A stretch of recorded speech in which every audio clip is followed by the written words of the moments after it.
intros and account. Doesn't count. You don't count. You're not a news channel. That's like, well, that's yeah. like you're not even a news. Now I'm talking about those idiots who have like a 20-minute live stream, breaking news, and they make you wait 10 minutes. Like, just get on with it. Listen, I totally got it right away because I was watching your show, and then I was like, and then people were like, "Oh, Goldie," I was like, guys, he's not talking about us because like Iran Revolution Live, we're not like a breaking news channel. No, We're it's like a 24/7 festival. It's more like it's sort of like a variety show. And then it's funny because we actually really appreciate your live streams because that gives us an opportunity to have a break. So brilliant. Yes, love there that. you go. Well, thank you for joining us. Did you get the hat from Lindsey Graham? No, I got that from my own merch store. You got what? Oh my god, I'm gonna order one. Oh, that's sweet of you. Let's order one. I need one. There you go. But yeah, the hat's on my merch store. So there you go. But there you go, guys. So 2C came peached with us. See, guys, 2C's one of us. And I want to say something to you all. Like, the Iranian community, we have never been more united than we are right now. Yeah, no, we used to hate each other before. I'm kidding. We will go back to that once this is done. No, I'm just kidding. Oh my gosh. That's true. Yeah. Yeah. We're all united, apart from the MEK. Yeah. How are you doing, by the way? I know they're not Iranian. They're not Iranian. Exactly. Yeah, that's true. Yeah, good. Yeah, we had some bad news from relatives. We lost a couple of people, but I'm so sorry to hear that. their families told us, just be strong, don't mourn, keep fighting. They didn't die in vain. So everyone's still fighting, and my dad's still alive. God knows how. Thank God. Thank God for that. That guy's crazy. Yeah, you think I'm bad? Yeah, but no, he's here. He's good. He's still in Tehran, and hopefully everything is fine. But we'll find out what's going on at this point. I've been saying for the past few days, we've reached a point where it doesn't really matter if there are people on the streets or not, because the so-called martial law that they've done is actually bringing down the regime themselves from within. If everyone stays at home, the biggest thing that I said, and you guys said it from the first day, was that it's not just about the protests, it's a general strike. Like, no one's going to work, banks are closed. Right. That's what's bringing down the regime. Yeah, they can't afford to keep paying for the suppression because the entire structure is falling apart. And apparently they're killing each other now. The regime apparently is killing each other. Yeah, they did execute some soldier or a police officer who refuses to follow orders. But that's just the beginning. It's crazy stuff. But yeah. Did you watch President? I don't want to keep you too long, Tusi, because I know you're exhausted and you have to go. But I went all casual after my live. I was like, my hair's a mess. Your hair's perfect. Listen, you have the best hair of all Iranians. Remember, hair number 1 for 2C. Oh so, yeah, you too. Not Armin, but gold. Thank you. I'm not even close yet. But, what about Trump? Yeah. So did you watch the President Trump's press conference? Yeah, I watched roughly, bits of it. What do you think? Know what was really interesting about that? He did mention today, vaguely again, he repeated the same thing about executions. But it doesn't really matter because he's just basically he's trying his best not to talk about Iran. And then they bring it up. So it's like he's gonna have to say something. He can't say anything. So he's like, I was gonna repeat what I said 2 weeks ago. So basically, don't listen to anything he says right now because he doesn't want to say anything. Well, you know what? That's the one thing that I noticed because we were watching it live, and every single media person who was asking a question did not talk about Iran. The only person who broke that pact was the Palestinian, right? And of course, you can never trust the Palestinians. And what was really interesting is when that Palestinian asked the question, President Trump was like, "Oh, are you Iranian?" Right? Like he was confused, and then she's like, "No, I'm Palestinian," and Trump's like, "Oh, okay," but you could tell from his expression he was not impressed.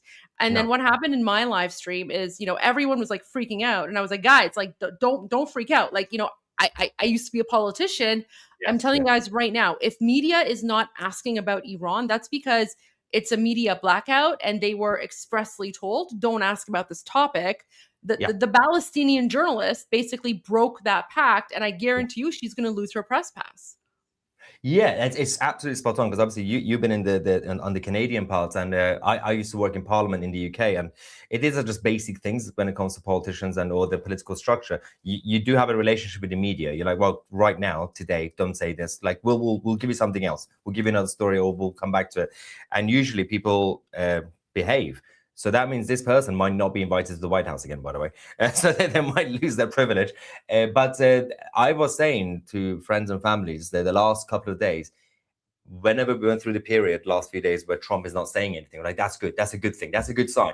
If the Americans are quiet, that's actually a good sign. That means, like, don't ask. Something might happen. Something might not happen. Just keep. If President Trump was right now talking, because Iran is still a hot topic, and someone like Trump would like to say things. He can't stop from talking, right? He could say something. Yeah. He could either, in fact, if he didn't really want to do anything, he would have just said something about, oh, yes, we support the Iranian people on the street. He would have just said that.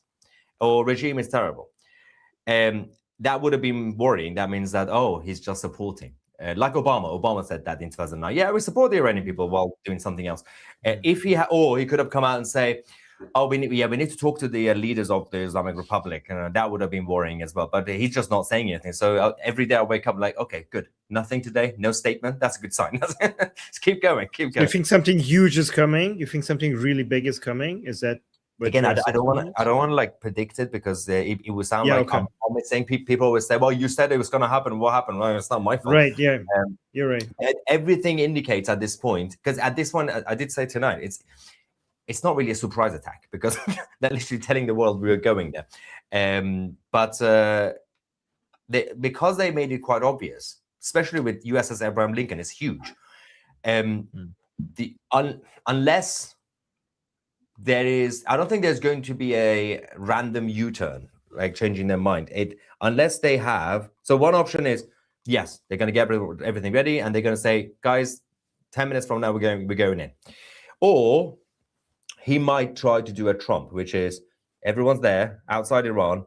He will release a statement, and he will send a message to Khamenei saying, I'm going to give you 2 days to basically surrender, or we're coming. Something like that. And then he will send Steve Witkoff or whoever to like negotiate their exits. It's sort of a thing that he wanted to do with Maduro. But while he was negotiating with Maduro, the operation with CIA was ongoing anyway in Caracas. So they started it in August. They sent the CIA agents to Venezuela in August to pick him up in January. So if I were Khamenei, I would be skeptical if Trump wants to negotiate an exit plan, because they say, well, you told Maduro you want to negotiate, then you just picked him up. So from the perspective of Khamenei, he shouldn't negotiate with Trump. And the 12-day war as well. This is like a repeating thing, like acting like you're negotiating, and in the middle of the negotiations you do something. So this is like a repetitive. Yeah, perhaps. And this is what I think. Maybe what I said, scenario B, might not happen unless he just wants to do it for fun, because he's already done that again this time. Like the 12-day war you mentioned, the fake negotiations. He's been doing that differently. He's been doing the oh yeah, they told us executions have stopped. Yeah, good, thank you. That sort of stuff. So that's like buying time. I don't think. I mean, is he actually going to do it again? Is he really going to, for example, say, "Yeah, let's negotiate"? Surely he's going to like go away. I'm not falling for that. Third time's a charm. Yeah. I mean, there's nothing. It's not like they could do anything. Like people like what is the Islamic Republic going to do? Like whatever plans they have, it's not like they could stop it or anything. This sounds a bit mean, but the best tactic. I mean, most of the time, war tactics are not really morally the best thing to say, but is to basically come surround Iran outside, say we are here now, provoke the Islamic Republic into launching on Israel, and then that way, it's not America starting war. The Islamic Republic already started the war, so both Israel and the US could go in.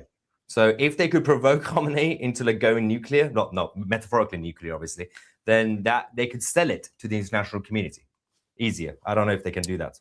Easy to say. Interesting point. We can only guess. That's the problem. Yeah. Well, that's the thing. Like all we can do is just guess, and and that's part of the strategy, right? Is to keep everyone guessing, because you don't want the Islamic regime to know what's going on, right? No. So Yeah. But I mean, I have a hard time believing that President Trump is sending USS Abraham Lincoln all the way to the Persian Gulf. And that costs what, like $7 million a day or something? So that's a lot of American taxpayer dollars to be like sending the fleet there for no reason. Yeah. More than GDPs of multiple countries just for that. But that's the thing. And they kind of know, I think the public line from the White House, what they said, it's different to privately. Publicly, they also said, or briefed the media that, we also wanted to make sure that the regime is getting weaker before we do anything. So the regime is definitely going to be weaker next week than 2 weeks ago. So the time that they wanted, last week when they wanted to strike, whatever, with B-2 bombers. And so technically speaking, I know every day is making it tougher because people die. But as far as we know, fewer people are dying now than last week because not many are putting themselves in danger in front of the proxies, who are the mercenaries who are on the ground.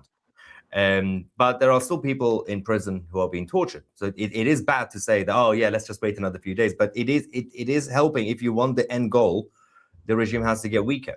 So and the internal fallout, the conflict inside the regime. So very, very good point.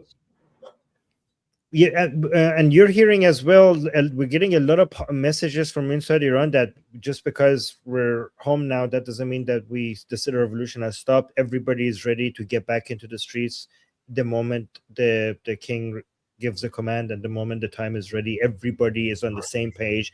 They're more united than ever, ready to go back when it's needed, even stronger than before. That's what we're getting. It is because Iranian people, as you know, are very emotional people. So which is good and bad. So it's good. That means when they're motivated, they get excited. But when they lose, when they feel they lose. So when previously the regime takes control of the streets and then they do a rally, we won, and everything goes back to normal, cars come out driving around on the streets, then people at home, you wake up in the morning, you're like, this feels a little bit like a defeat. You call your cousin, you're also at home. We tried every single time. But this time, even when people have to hide at home for a bit, they can look out the window. They're like armored vehicles are driving around. Banks are closed. There's no electricity. The president is nowhere to be seen. And so they know, but this is not really a defeat because no one's actually won. So, we might have to hide for a bit. I did mention earlier, like the French Revolution, towards the end, when the French establishment were basically killing the revolutionaries, people had to hide at home for like months. But the fight was still ongoing. They had to find different ways to do it. So that is the move. You're correct, Armin. Yeah. And the prince has given us the command for the Iranian diaspora to do everything we can to convince the world that this is not over and to keep the attention on Iran. What do you like? Do you have any points to that? What do you think is the best strategy for us to say to, I don't know, the Americans, the Europeans, the Israeli, and everyone else? Because some people might be like starting to look away, and the Islamic Republic really, really wants people to start looking away. So what is the best strategy for us Iranians outside of Iran to try to avoid that from happening? So there are big protests every weekend. But you're right. If you just rely on those things, after a few weeks, it would die out. Like, even the Palestinian protests, like after a few weeks, people got bored of it.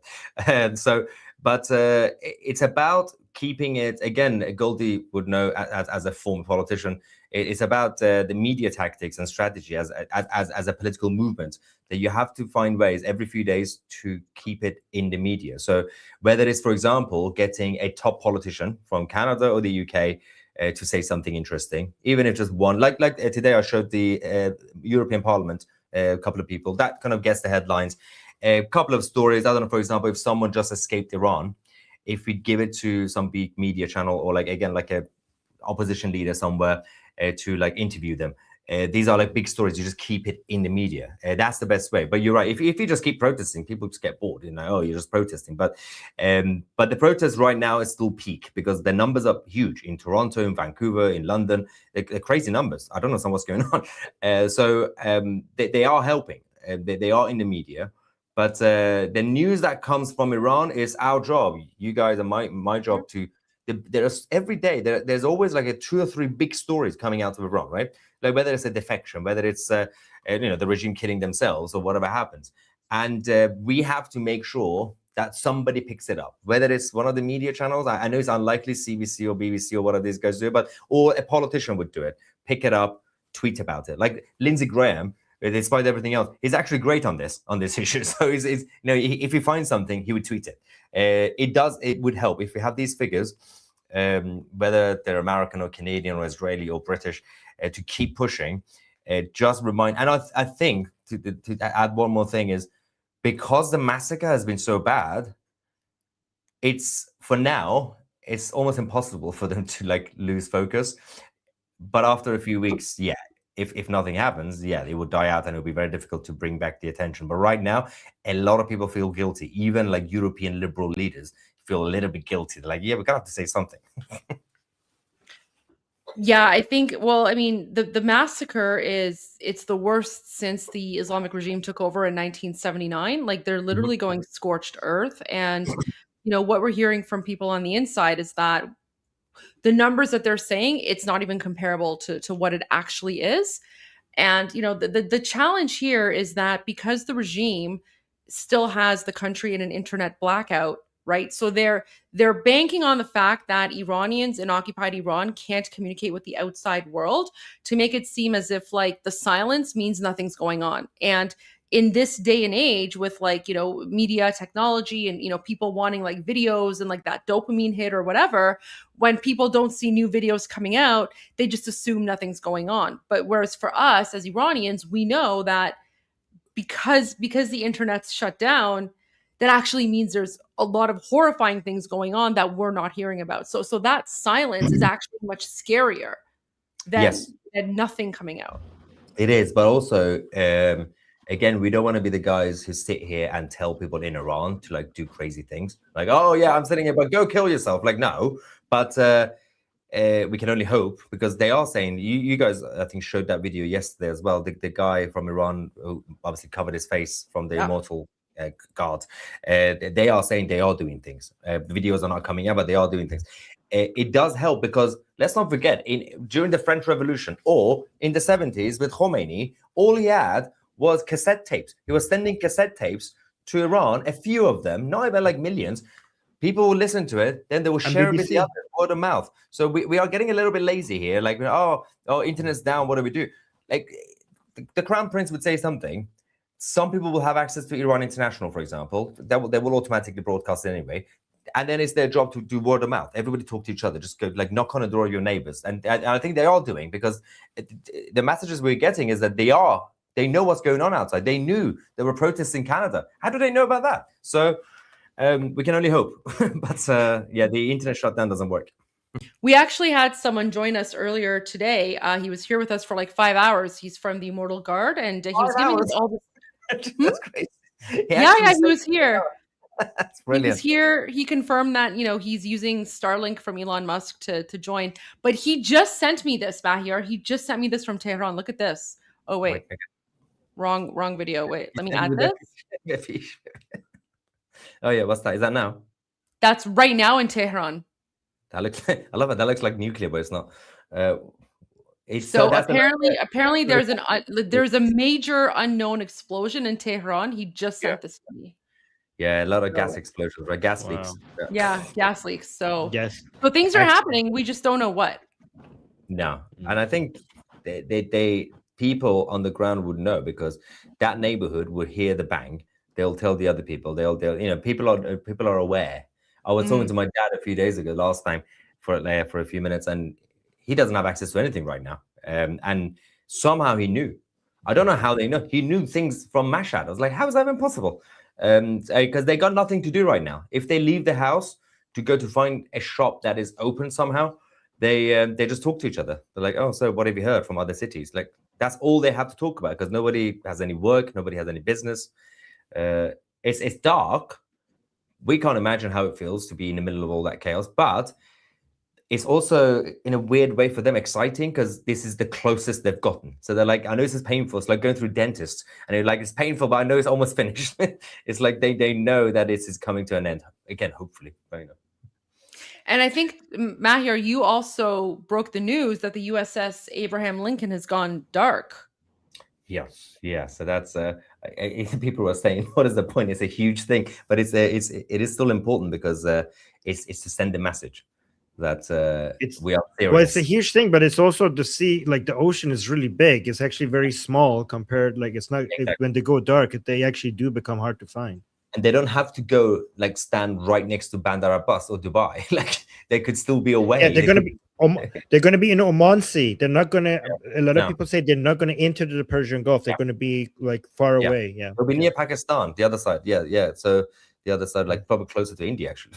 So we'll see what they're gonna do. But yeah, it really depends. I think when people were saying Friday, which is like last week, they were saying this Friday. I think that was the estimate if they were to get to Persian Gulf. But as you said, I mean, it's unlikely that massive thing is going to go in the middle of Persian Gulf, like that, to be a target by the shot missile. I just see that's terrible. And all the little speedboats that they have, also, they're kind of yes. Also, sometimes I just get fascinated by what they have, because that thing has like over 100 massive fighter jets on it. How big is that thing? It's a whole city. It's the arm. It's bigger than the army of multiple countries combined, just one of them. And the United States has 11 of them. The United States has 11 airstrike carrier groups. I thought they had like 3 or 2. No, China has 3, building 4. US has 11. That is insane numbers. Like, literally one of them could take over countries. Like, it's so funny. Yeah. Pretty much. That's mental. God. So, yeah. So, we'll see. Do you have a message for, because we now have some Iranians actually managing to get online, few Iranians without Starlink, with VPN, just a few. Do you have any messages for Iranians inside Iran in case some of them are listening? Yes. So I can tell you from what I hear, and I'll do it in one sentence Persian as well, just in case. I can't tell you. I sound like Candace Owens. I don't know, but I know. But I am in touch, and our team, we're in touch with certain people in the US, in Israel, and the Iranian opposition, let's just say. We do know that help is coming, so don't lose hope. And there is no way that there's going to be return. So it's just about patience. And don't forget, remember the names of everybody who oppressed you. همه رو باید بدونین، اسمشون رو همه رو باید سیو بکنین. کمک داره میاد. That's all I can say. And based on that was the Mozdoryab. So the Garda Javidan, the our friend who, let's call him our friend, who joined us today. That's where we introduced this website. He's actually someone that I know personally. Of course, I'm not going to give any info about his, name or, what he looks like or anything like that. But they're the ones that created this website, based on King Reza Pahlavi's message to start, tracking down the names of all of these people. So, that's where this website comes in. And so we actually kind of broke this live earlier this morning. And what's really interesting is that I asked him about, this is whenever it's like the translated version, it doesn't work, but let me just refresh it. So when he introduced it, there was maybe like 200. Oh my gosh. Look at this. So when he introduced this website to us earlier this morning, there was maybe like 250 people on this list. Really? Now right. I'm looking at it and there's like over 500. At the top it says 534. How do they do this, by the way? I don't understand this, because you're dealing with a very dictatorial country. Like, these people are geniuses. I'm not really sure how they find all the information. Well, it's because I think it's also Iranians who are outside of Iran, right? Because this website's open to everyone. So it's also about like potentially targeting and identifying people that are outside of occupied Iran who are associated, maybe. And then so he actually explained the website. It's very, very democratic. So do you see how it says like under review? So what happens is So what happens is like you post someone's info, you post the crime, and then you're supposed to post like Evidence. supportive documents, and then Oh. people vote on it to see whether or not it's accurate.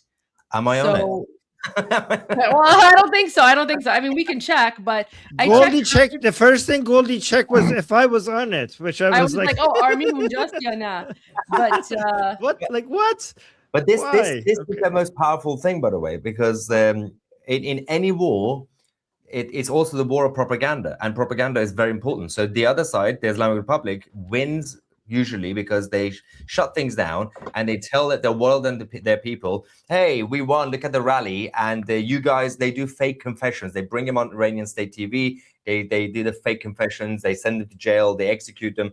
This is the first time that the Iranians are doing things like this. So two things will really help with the war of propaganda. One is name and shaming them. That guy, I know that guy. I've seen that face. No, that's a commie. That's a goddamn anti-Pahlavi commie. He went on GB News. That's the guy. Yeah, I he's one of hate the ones that. going on. Yeah, all of them. So, I have so many Persian shows against him. So this guy, he was posted after we shared this website earlier today. Armin, I'm telling you, before like when he first introduced this website, there was maybe like 250 people, if even that. Yeah. Now it's over it's like 550. So Iranians all around the world are submitting names and faces and whatever. And then as you can see, most of them is under review because it's very democratic, right? Because I mean, yes. Theoretically, someone like, for example, I mean, someone could submit my name as well, right? Like someone could submit my name, but it's true, right? Because it's like it's basically open source, but that's why you see the yellow and it says under review. And then eventually like people will go through it and then they'll vote on it and then they'll determine. So there are some that are green. I would like, there are some people I want to add. Yeah, you should. So there you go. Name and shaming these guys really helps because they get terrified. Some of them will have to go into hiding. Some of them will have to come and basically say, "Oh, I didn't really mean that," and then the rest of them will get terrified to not get caught. So this really helps. Absolutely. So there you go. Who are these people? So these ones are green. The ones that are green, I don't know if you can see, but the ones that are green here, those are the ones that have been verified and approved. So the yellow ones, we don't know.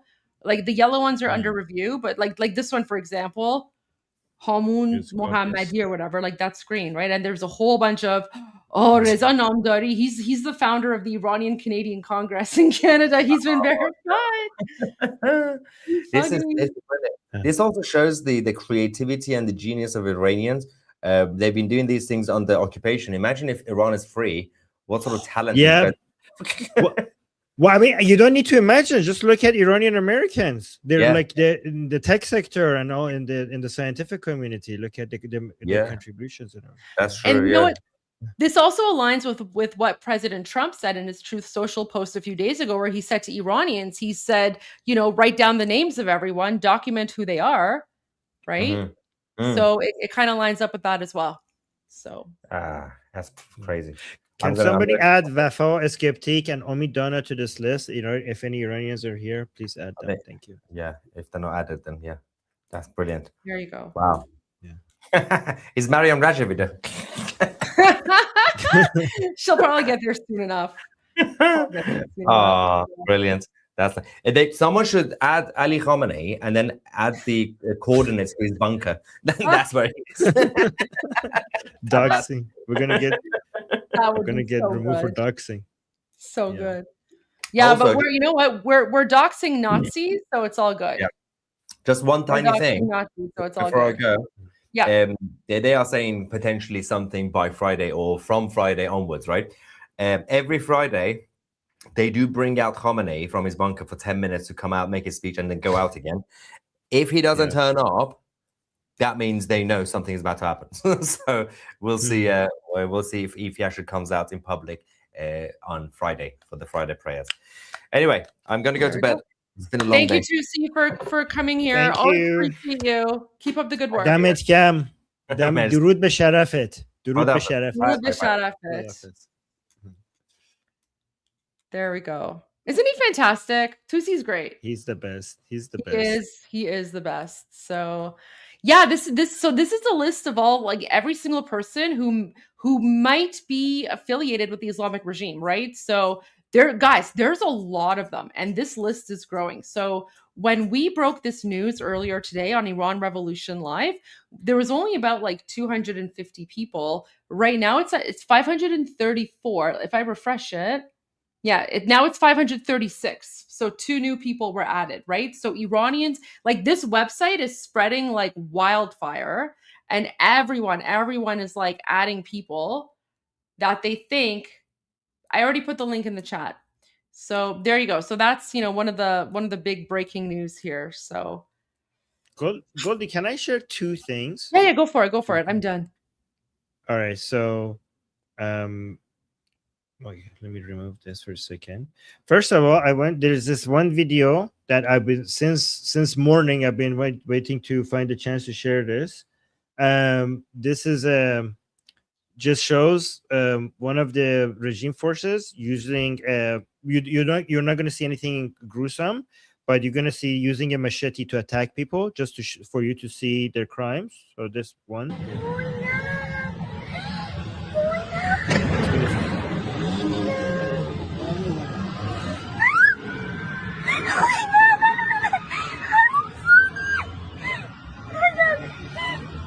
Did you guys see that part?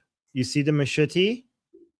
So he got off the bike and he got the machete from his friend, and the protester is right here. He just goes at the protester with the machete.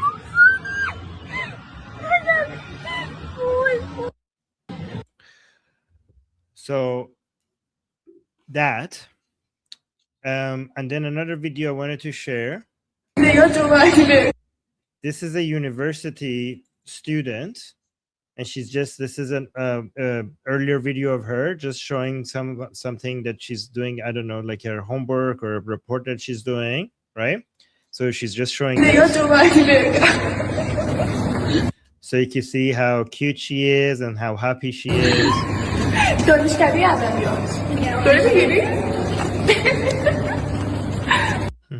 So you can see she's adorable, right?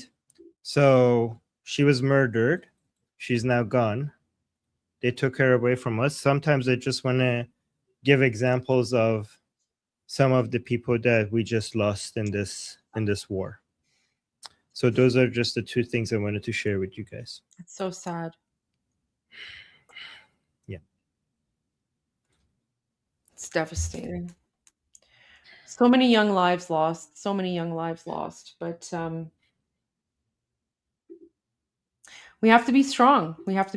Because right, this is the final battle, and yeah, this is the final battle, and there's no going back, right?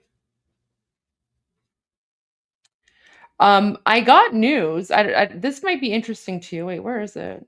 I had the news somewhere. Wait, maybe it's a different one. Here we go. Wait, did I lose it?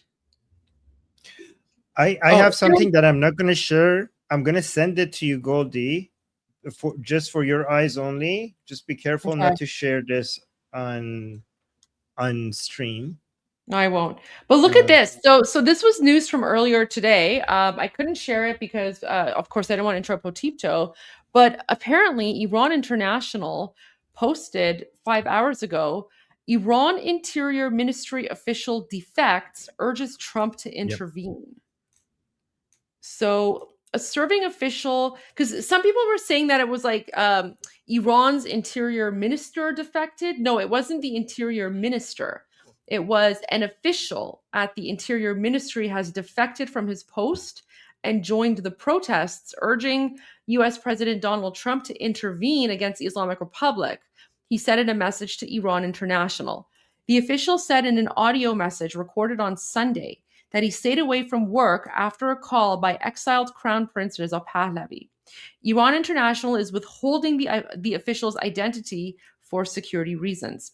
The official said he took part in recent demonstrations and witnessed the Islamic Republic's use of live fire against protesters.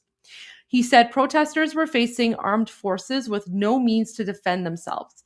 People have done everything they can to make their demands clear, he said, adding that security forces were deliberately targeting demonstrators with live ammunition. The official appealed directly to Trump to act, saying many Iranians were waiting for U.S. intervention. People are waiting for Trump, and if he does, you know what? I don't believe this. This is nonsense, because like this goes against what Potipto was saying earlier today. So this is where like I have issues with Iran International sometimes, because Potipto, remember earlier today, he was saying that Iranians, like any outside help would be amazing, but we cannot rely on outside help to push forward the revolution. We have to fight regardless, and if we get any help, we'll be grateful for it. So I don't know. I feel like this is kind of BS.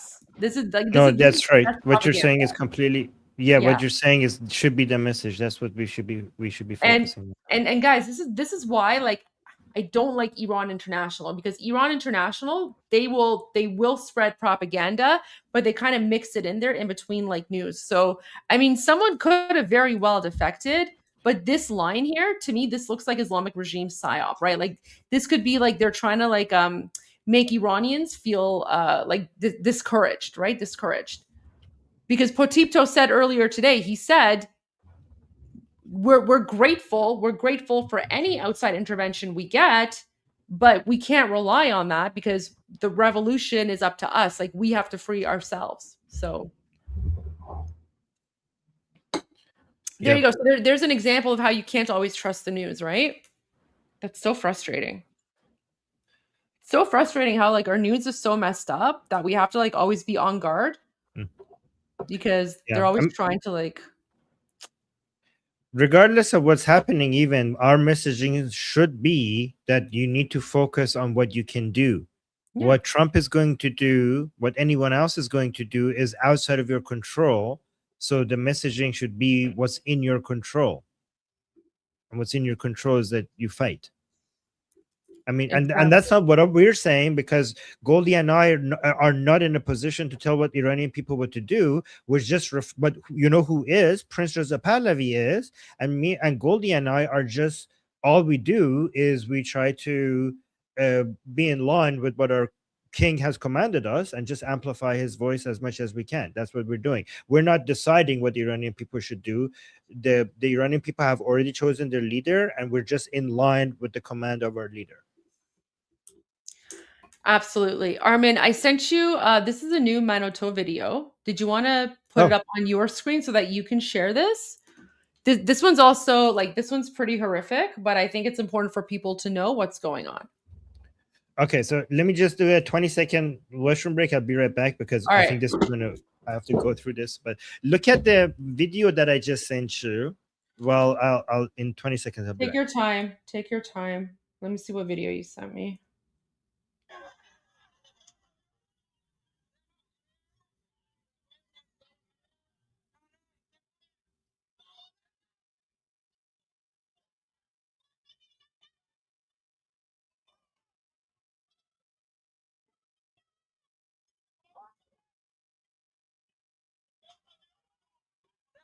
Oh my gosh. Okay, guys, the revolution is not over. Iranians are fighting back. You know, so guys, based on what I'm seeing here, oh,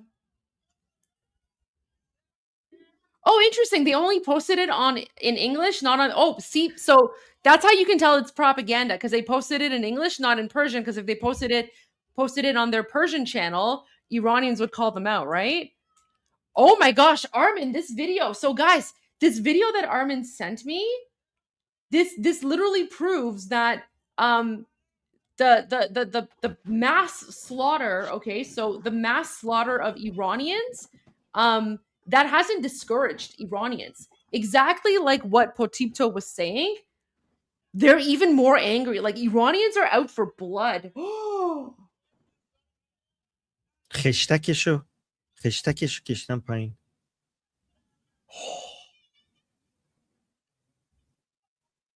They don't just take revenge, they also humiliate them when they do it. They're like separe. Do you know when It's this is from? IRGC. Well, look at the caption. Susanna sent that to me. Can we blur this and share it?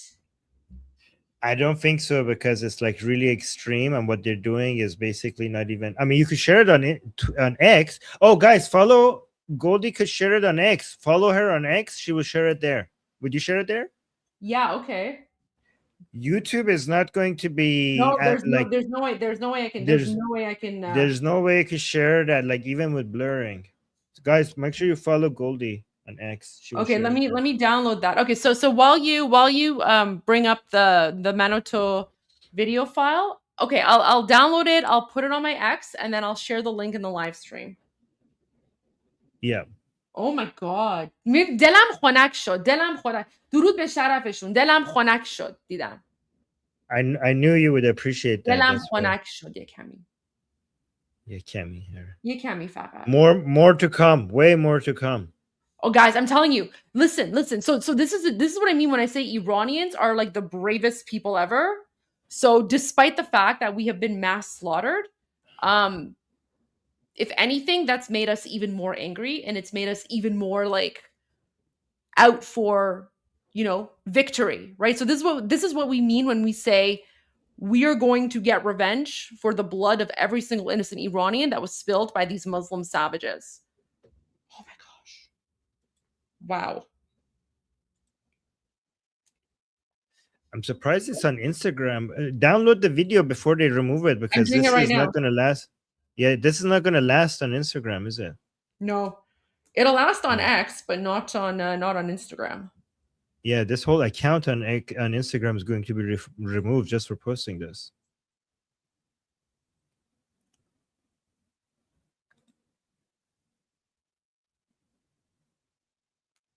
Wow. Guys, this is why we need X, because like other social media outlets are too sensitive. Like Facebook, Instagram, YouTube.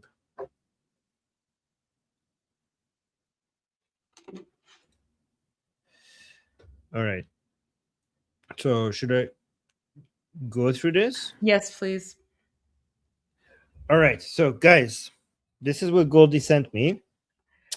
The caption says, a first-hand account from Tehran burned and burned and crushed cars were later staged across the city to blame the protesters. The wounded were questioned instead of treated in hospitals. This is how the truth was manipulated, translated using AI to make this testimony accessible to a global audience. So guys, the AI, the reason why I know some people are going to get angry, like, Armin, this has already translations. Why are you translating? I'm going to be translating because sometimes the AI translation gets it wrong. So just bear with me as I translate it, okay? If you don't like my translations, just read what's on the screen. But let me try, okay? من 18 میدون کاج سعادت. Wait.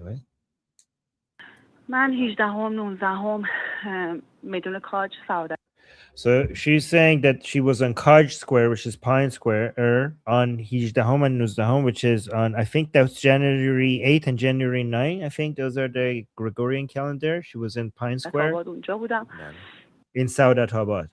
اول یه نکته رو بهتون بگم که So first, let me make this point. از بالای مسجد به ما تیراندازی میشد. Guys, they were shooting to the people from above the mosque.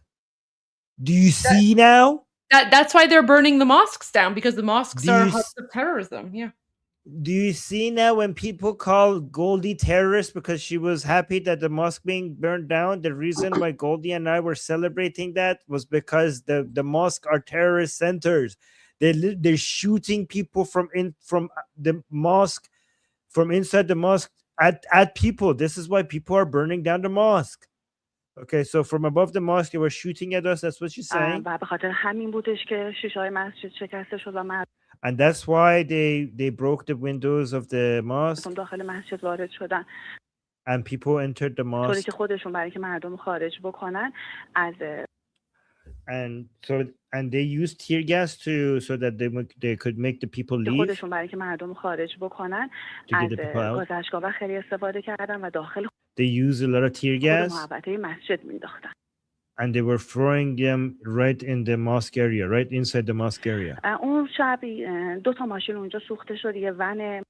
That night there were 2 cars that was burned there. There was one van. بازداشت مربوط به بازداشتی‌ها و زندان. Oh, there was a detention van that the people that the regime puts the prisoners inside. و یه ماشین دیگه. And another car. So 2 cars were burned, one van for, the regime van, and another car was burned. ولی فرداش حالا من 2 روز چون اون منطقه تعمیرگاه هستش و ماشینم But the day after, بردم برای تعمیر. so she knows this because there was a car repair shop there that she takes her car to. So that's how she knows. تو منطقه فرحزاد یه عالم So in the Farahzad area, ماشین آوردن گذاشتن. they in that area, the regime, they brought a lot of cars to the Farahzad area. که ماشینایی بودن که پرس شده و له شده بودن. And these were cars that were already pressed and crushed. So they brought basically already crushed cars and they put it all over that area. که ماشینایی بودن که پرس شده و له شده بودن. من بلد نیستم و بلدم نبودم. من همون ونو که دیدم فکر گفتم اینا همه ماشینایی که آتیش گرفته. So she says like this is not something that is her expertise, but hold on, let me go back here.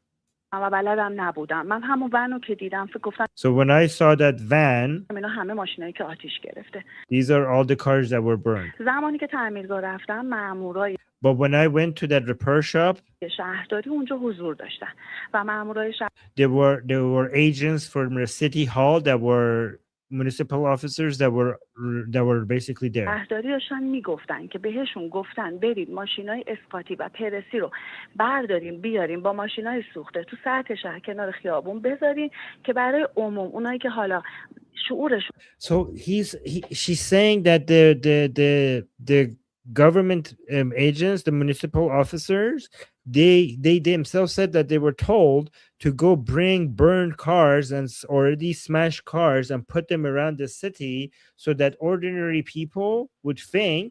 یه مقدار پایین هستش ایجاد بشه که مردم آشوب کردن اختشاش کردن. So for ordinary people that are less aware, they will come up with the understanding that, oh, look, the rioters, the protesters, they caused a lot of chaos and they damaged public property.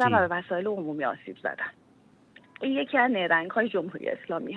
This is one of the tricks of the Islamic Republic. So she's saying that night only 2 cars were burned. One of them was a van from the regime, but what the regime does and goes and brings a lot of already damaged cars and burned cars in that area the day after, so that average people think like, oh my god, look at these protesters, they're so violent.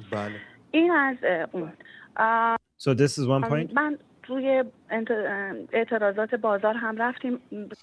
So she also participated in the protests in the bazaar. خیلی نمیتونم در توانم نیست چون آسم دارم ولی با وسیله نقلیه ترافیک ایجاد میکنم So she's saying I don't have much ability because I have asthma, but I try to use my car to cause traffic. نمیتونم در توانم نیست چون آسم دارم ولی با وسیله نقلیه ترافیک ایجاد میکنم نمیدونم پیچ میندازم هر کاری که میتونم.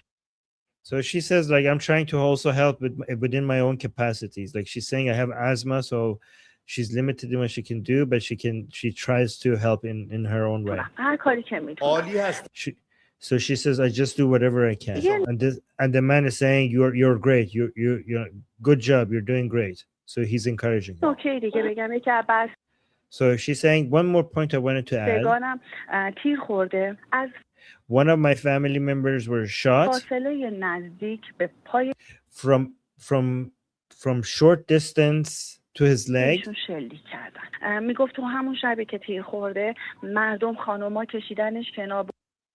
So he said that in the very same day that he was shot, میگفت تو همون شبی که تیر خورده مردم خانوما کشیدنش کنار بردنش so the people dragged him توی out, خونه و یه خونه‌ای که مجهز بوده و آماده بوده and they dragged him. Some women dragged him into a house, and it was basically a house that had a lot of amenities. It was very well equipped. کنار بردنش توی خونه و یه خونه‌ای که مجهز بوده و آماده بوده که بچه‌ها رو درمان کنه. اولا And so, by the way, guys, every time you see AI translating these to children, that's the incorrect translation. So please just remember that. In Persian, when we were trying to be endearing, we refer to some people as bachaha, like bacha biyan berim or bacha berim masalan birun. But we're not talking about children. Bacha literally means children, but it sometimes we refer to adults as bacha when we're trying to be like close and endearing and kind. So when AI says children, that is not children. So he's saying that the people in that house were ready to treat basically the people, not children, the people. و آماده بوده که Not kids. No, not kids. They're not referring to kids. This is wrong AI translation. بچه‌ها رو درمان کنه. اولا که کسایی که تیر جنگی خوردن رو از بیمارستان مرخص میکنن و So he's saying the people, first of all, the people who are shot with military grade with bullets, they just release them from the کسایی hospital. که ساچمه خوردن رو مرخص نمیکنن و باز Oh, but the people who have been hit by pellet guns, they don't release them, they arrest them. What? Why? Hold on, let me make sure. Am I understanding this correctly? What? که بچه‌ها رو درمان کنه. اولا که کسایی که تیر جنگی خوردن رو از بیمارستان مرخص میکنن و کسایی که Okay. People get discharged if people who have been shot with bullets, they get released, discharged from the hospital. But people who have been hit by pellet guns, they arrest them. خوردن رو مرخص نمیکنن و باز They don't discharge them, they detain them. بازداشت میکنن. تیر جنگی ها رو میگن که صهیونیست تروریست اینا زدن. Oh, whoever has been shot with a real like a military weapon, like a gunshot, they claim that the Zionists shot them. The terrorists and Zionists shot them. Those are like not the government. Those are the Zionists. Yes, guys, we have Zionists. Apparently, we have so many Mossad agents in Iran that have killed apparently tens of thousands of Iranians. That's how many Mossad agents we have in Iran apparently. So the regime says that if you've been shot by a bullet, like a real, warlike bullet, like a real weapon, like a military grade weapon, they're like, oh, you've been attacked by the Zionists, you're free to go. But if you've been shot by the pellet gun, they're like, oh, we shot you, so you're arrested then. So yeah. تروریست اینا زدن. میگفت روز سوم و چهارم از اومدن گفتن That's kind of weird, to be honest. That's weird. I've never heard this one before. Okay. صهیونیست تروریست اینا زدن. میگفت روز سوم و چهارم از اومدن گفتن که حراست و امنیت داره میاد سوال میپرسه. So on the third and fourth day of the revolution, they will come from the security forces will come to the hospital and they will ask questions from people. میگه وقتی به اومد از من فقط هی سوال میکرد. میگفت تخت کناری من چاقو خورده بود، سوال نمیکرد از اون. من چون تیر خورده بودم 3 نفر بودن، 2 نفر یادداشت میکردن، 1 نفر سوال میکرده. So he's saying that okay, so the person next to me in the apparently in the hospital, I think, right? They have been stabbed by a knife, and they weren't asking him anything. But me, because I was shot by a bullet, the security officials were above my bed, and there were 2 or 3 people who were asking me questions. He was being questioned. So سوال نمی‌کرد از اون. من چون تیر خورده بودم 2 نفر 3 نفر بودن، 2 نفر So there were 2 and 3 people from the security officers asking him questions. یادداشت می‌کردن، 1 نفر سوال می‌کرده. So 2 people were writing, 1 person was asking questions. هی از ایشون پرسیده دکترت خوبه؟ از در باغ. So they were So they were asking him weird questions like, how's your doctor? Is your doctor well? سبز چقدر خوبین، ما خیلی خوشحالیم. شما نفر سوال میکرده، هی از ایشون پرسیده دکترت خوبه؟ از در باغ سبز چقدر خوبین. So basically, guys, I see what's happening. I understand it now. Do you understand what's happening? So if you have been stabbed and if you have been hit with pellet guns, you're not used to the regime. Oh my God, these people are so evil. Let me explain what I think is happening. Let me know if I'm right. But if you have been shot with like a military grade weapon, with a bullet, with like a wartime bullet, they're like, oh, you're a propaganda tool. You are a propaganda tool. They come and they treat you nicely. And they're like, oh my God, how are you? Is your doctor okay? Like they try to ask you like question, like acting like you care. They care because they're getting you ready to come and say like, oh my God, the evil Zionist shot me. You are so if you've been stabbed, you're not used to them. If you've been hit by pellet guns, you're not used to them. But if they shot you, they themselves have shot you with a bullet, and now they're showing you up on top of your bed, treating you like they're being so caring for you, because now you have turned into a propaganda tool to say like, yeah, it's the Zionists, terrorists that are killing our people. And they're because here's the thing: the terrorists obviously are not going to come and use pellet guns. They're going to use real weapons if that's what terrorists do. So the people who have been hit with pellet guns, they're not really good propaganda tools. That's why they're on top of his bed, like, oh my God, this guy has been shot with a real bullet in his leg. We shot him. Now let's treat him so nicely and act like we're taking care of him, so that we could get him on record being saying like, yeah, man, the evil Zionist shot me in my leg. Okay, people are saying yes, that's what's happening. Oh my God, holy crap, man! You know, I've been following these mofos for all my life, for all the 41 years of my life, but somehow they still get me, like the levels of the different ways of them doing evil. I still sometimes say like, oh, like even me after 41 years, I'm still not used to this level of evil. Oh my God. یادداشت میکردن، یه نفر سوال میکرده، هی از ایشون پرسیده دکترت خوبه؟ از در باغ سبز چقدر خوبین، ما خیلی خوشحالیم. شما حالتون خوبه؟ پزشک رسیدگی کرده و اینا. Like how are you? Is everything okay? Is your doctor okay? Has the doctor been treating you very well? Okay. رسیده به اینجا که شما به من بگو که کجا تیر خوردی و توسط. Oh my God. They ask like, okay, now tell me, where have you been shot and who shot you? Okay, this is probably where they're checking if you're going to cooperate. ایشون گفته که من جلوی در ورودی، حالا اون داستانی که داشت رو تعریف کرده. So he basically gave his story of like, oh, I was in front of that door, and he basically delivered his story. بهش گفته که لباسش چی بوده. ایشون گفت Okay, I think this is the wrong translation. The guy is a he, not a she. So then they asked him, what was your clothing? لباس فراجا تنش بوده. گفته نه. Faraja? Oh, so now they ask him, what the person who shot you, what was he wearing? So he said the person who shot me was wearing police uniform. Nope, that's not the answer they're looking for. That is not the answer they're looking for. Something tells me that's not the answer they're looking for. لباسش چی بوده؟ ایشون گفته لباس فراجا تنش بوده. گفته نه، لباس شخصی نبوده. و ایشون then they told him like, no, he was wearing plain clothes. Like, wasn't he? So the guys, they're asking him, the person who shot you, what was he wearing? So he's telling them he was wearing police uniform, and the people above him were like, wasn't he wearing plain clothes? He was wearing plain clothes, wasn't he? He was wearing plain clothes. Oh my God. اصرار داشته که هی به ایشون تلقین کنه که نه، لباس شخصی بوده. So they were trying to insist on him. So he was the people above his bed in the hospital, they were trying to insist that for him to say that the person who shot me was wearing plain clothes. Yeah, somebody in the chat saying propaganda scum. I know, right?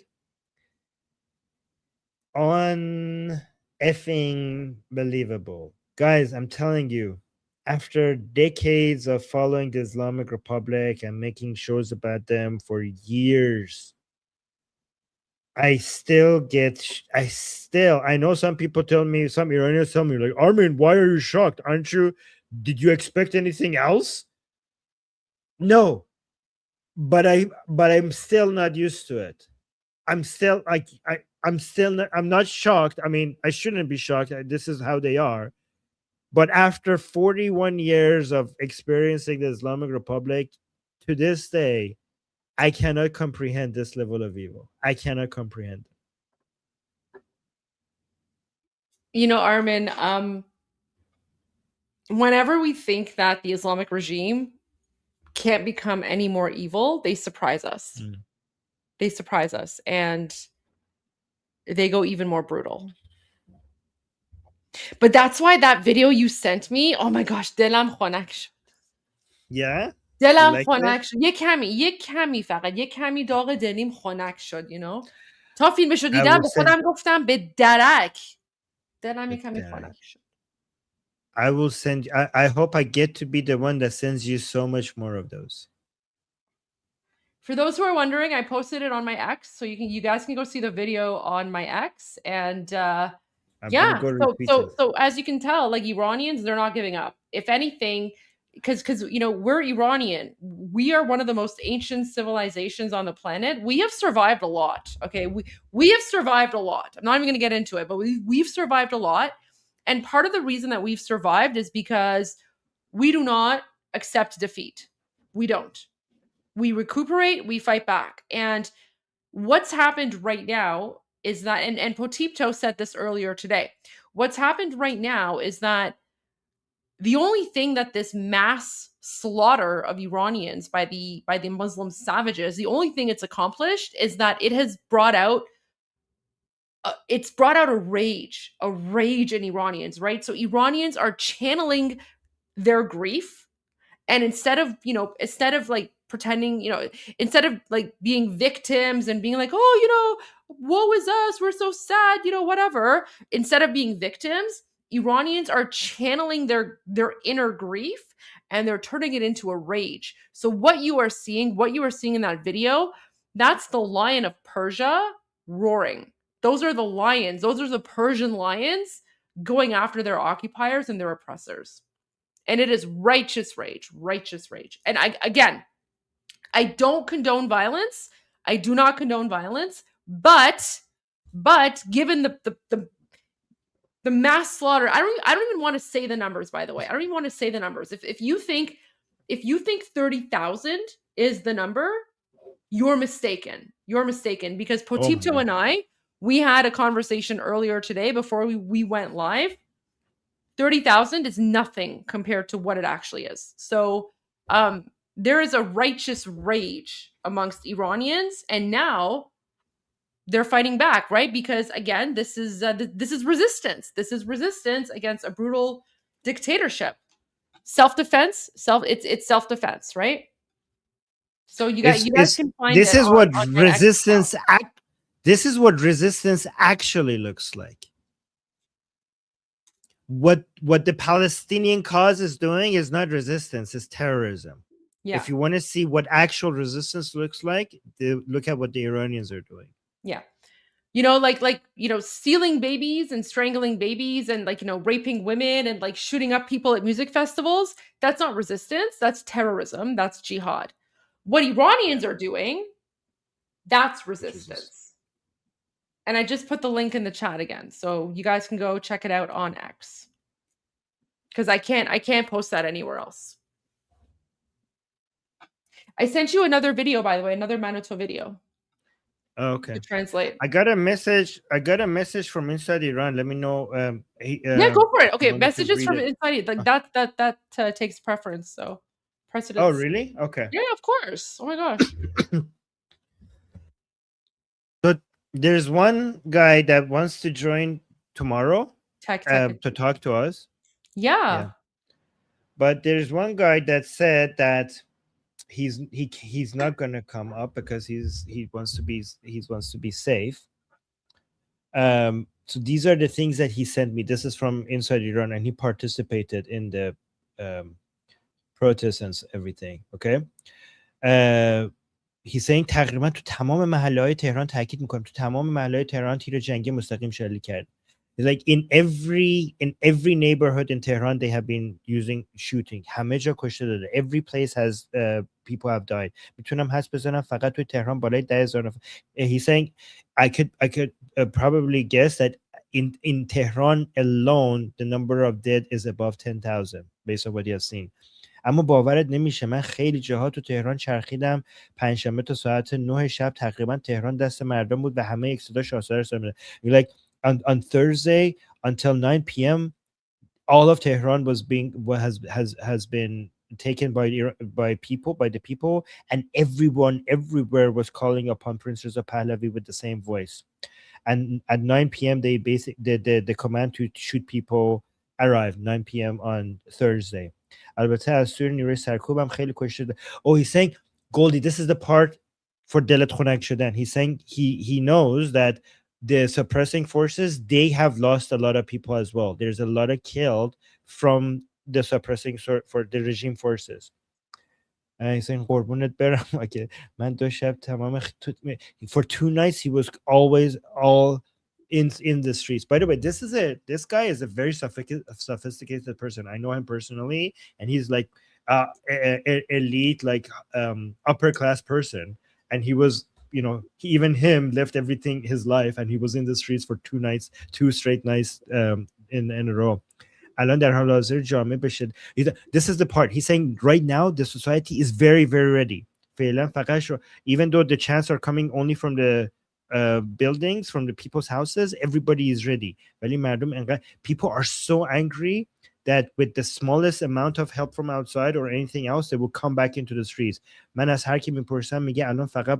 So people are waiting. Everybody is waiting for something to happen, and they're going to be back into the streets. Everybody is. See, guys, we're getting the same message from anybody from inside Iran talking to us. This is the message that is being repeated. Everybody is ready for something to happen so that they could go back into the streets. به نظر من اصلا هیچ مقاومتی از سمت جمهوری اسلامی صورت نخواهد گرفت. اینا بعد از اولین حمله فرار میکنن. He's saying that there's not going to after the next round of attack, there's not going to be any resistance by the Islamic Republic, and they're all going to run away. So let's go to his newer messages, because this is, I asked him if he could come talk to us on air. He says I can't come. The situation is very risky. If maybe somebody could change their voice, because the environment is right now that begire. So like they're basically arresting everybody. دونه دونه دارن میرن دنبال آدما. Like one by one they're going after people. تو مترو و ایست بازرسی تلفن‌ها چک میکنن، گالریاشون میبینن اگه چیز. So in the metro and in every stop point, they're stopping people and they're checking their phone. They're checking the gallery section of their phone to see if they have recorded anything, and if there's anything they have recorded, they will arrest them.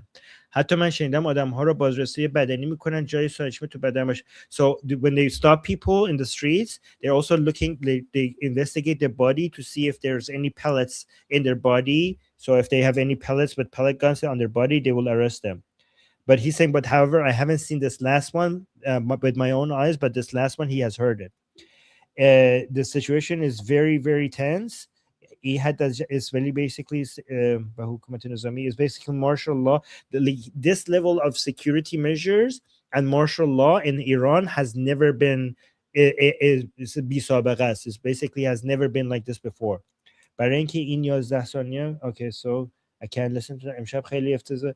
So this guy, by the way, Goldie, this guy managed to get online with the VPN, not with Starlink. So for a very few number of people, some VPNs are working. My dad is still not talking to me, so I know he doesn't have Starlink or a VPN. So this is rare. Bezur روزها هم اصلا bezur با بعضی از config های V2. So some VPNs, but if you mess with the configuration, some VPNs are working. But he's also looking for Starlink. He's like, don't play my voice in your show. He's like, he's saying every night I try so many different filters or VPNs. I use he says I try 1,000 different VPNs every night until so I could see which one I could get online with. I was like, he's saying یه چیز جالب بگم. Oh no, I shouldn't read this one. Okay, so I'm not going to read the last one, but basically the main message is what we heard from everyone else, that they are ready for something to happen and come back into the streets. So guys, after all of the slaughter that the Islamic Republic has committed, they haven't been successful into convincing the Iranian people to stop fighting. This is the calm before the storm. Every message that we're getting from every Iranian inside Iran, everybody says that they're ready to go back fighting, and they're just waiting for the order for the right time. So what you're experiencing right now is the calm before the storm.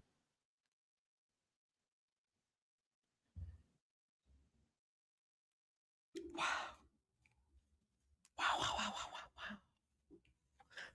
Can I just say I'm so proud of Iranians. Like, they're just, I mean, so brave, unarmed, and yet Iranians, we've channeled that inner, we've channeled our grief into an inner rage, right? And so, Armin, I just want to say, like, we've had some difficult days in the last 3 weeks, especially when they shut down the internet, because you and I both knew that when they shut down the internet, we know what that means. And yes, I just want to say, like, I'm just so grateful to have you here with me, because you're such like you're such a calm voice. You're like the anchor, right? And you've helped me like ground myself and to not get too lost in my emotions, because you're right. Like, all of us are fighting this fight in one way, shape, or another.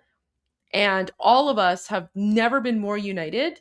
And, for me, like, when I heard about the mass slaughter, I mean, it was devastating. It was devastating. But yet, like, with your strength, I need to just like channel my grief into a rage. And that anger, it's that anger that keeps me motivated. And it's that anger that makes me like sit here in front of my computer 12 hours a day speaking about this stuff and sharing it with you guys, because I'm telling you guys, it's war. It's war. And we are going to get revenge for the blood of our spilled blood of our heroes. We are going to get revenge for every single one of them. We will. And thank you so much for saying that, Goldie. You have no idea how much that means to me. Oh, you're the best. No, you're the best. So thank you. I mean, it's been difficult for all of us. I mean, I haven't spoken about the facts, because, I don't want to talk about it, but, like, when we say that, like, so for our viewers, when we say that, every Iranian has lost a loved one or lost someone they've known, that's true. Every Iranian. And just because we're not speaking about it doesn't mean it hasn't happened to us. We're just focusing on victory right now. And then after victory, then we can, that's the time for mourning. That's the time for grief. But right now we're in a war, and the best way that we can honor our heroes is by making sure that their blood wasn't spilled in vain. Because that's what they would want from us. Yeah. I have another video for you from Manuto. Okay. All right. Let's do that.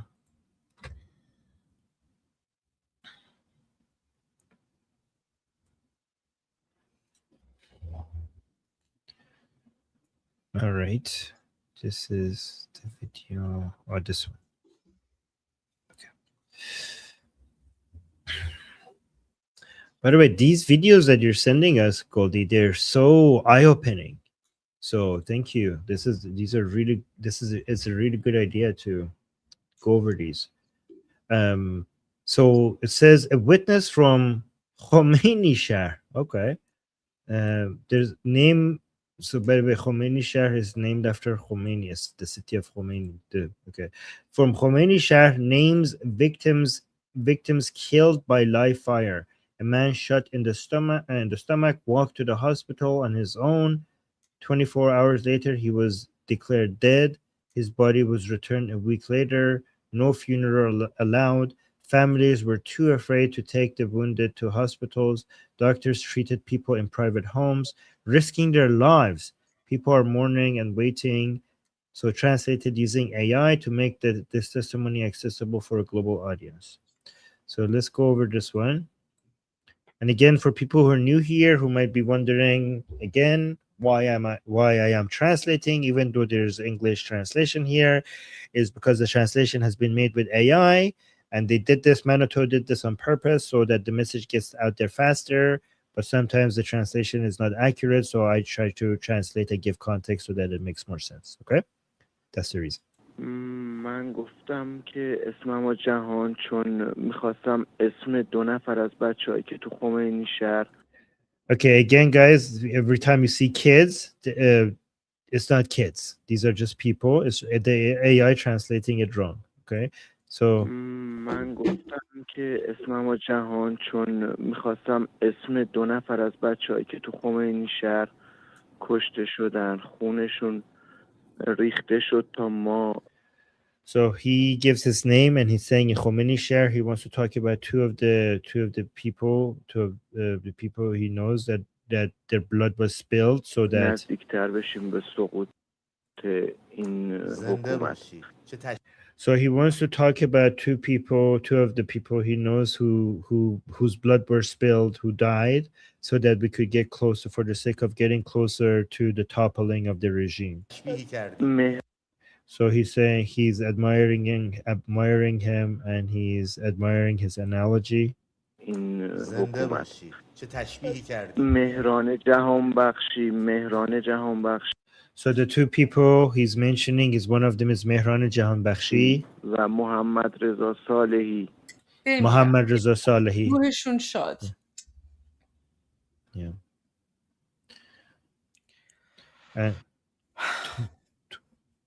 22 years old. 22 ساله‌ای که گلوله خورد تو خمینی شهر.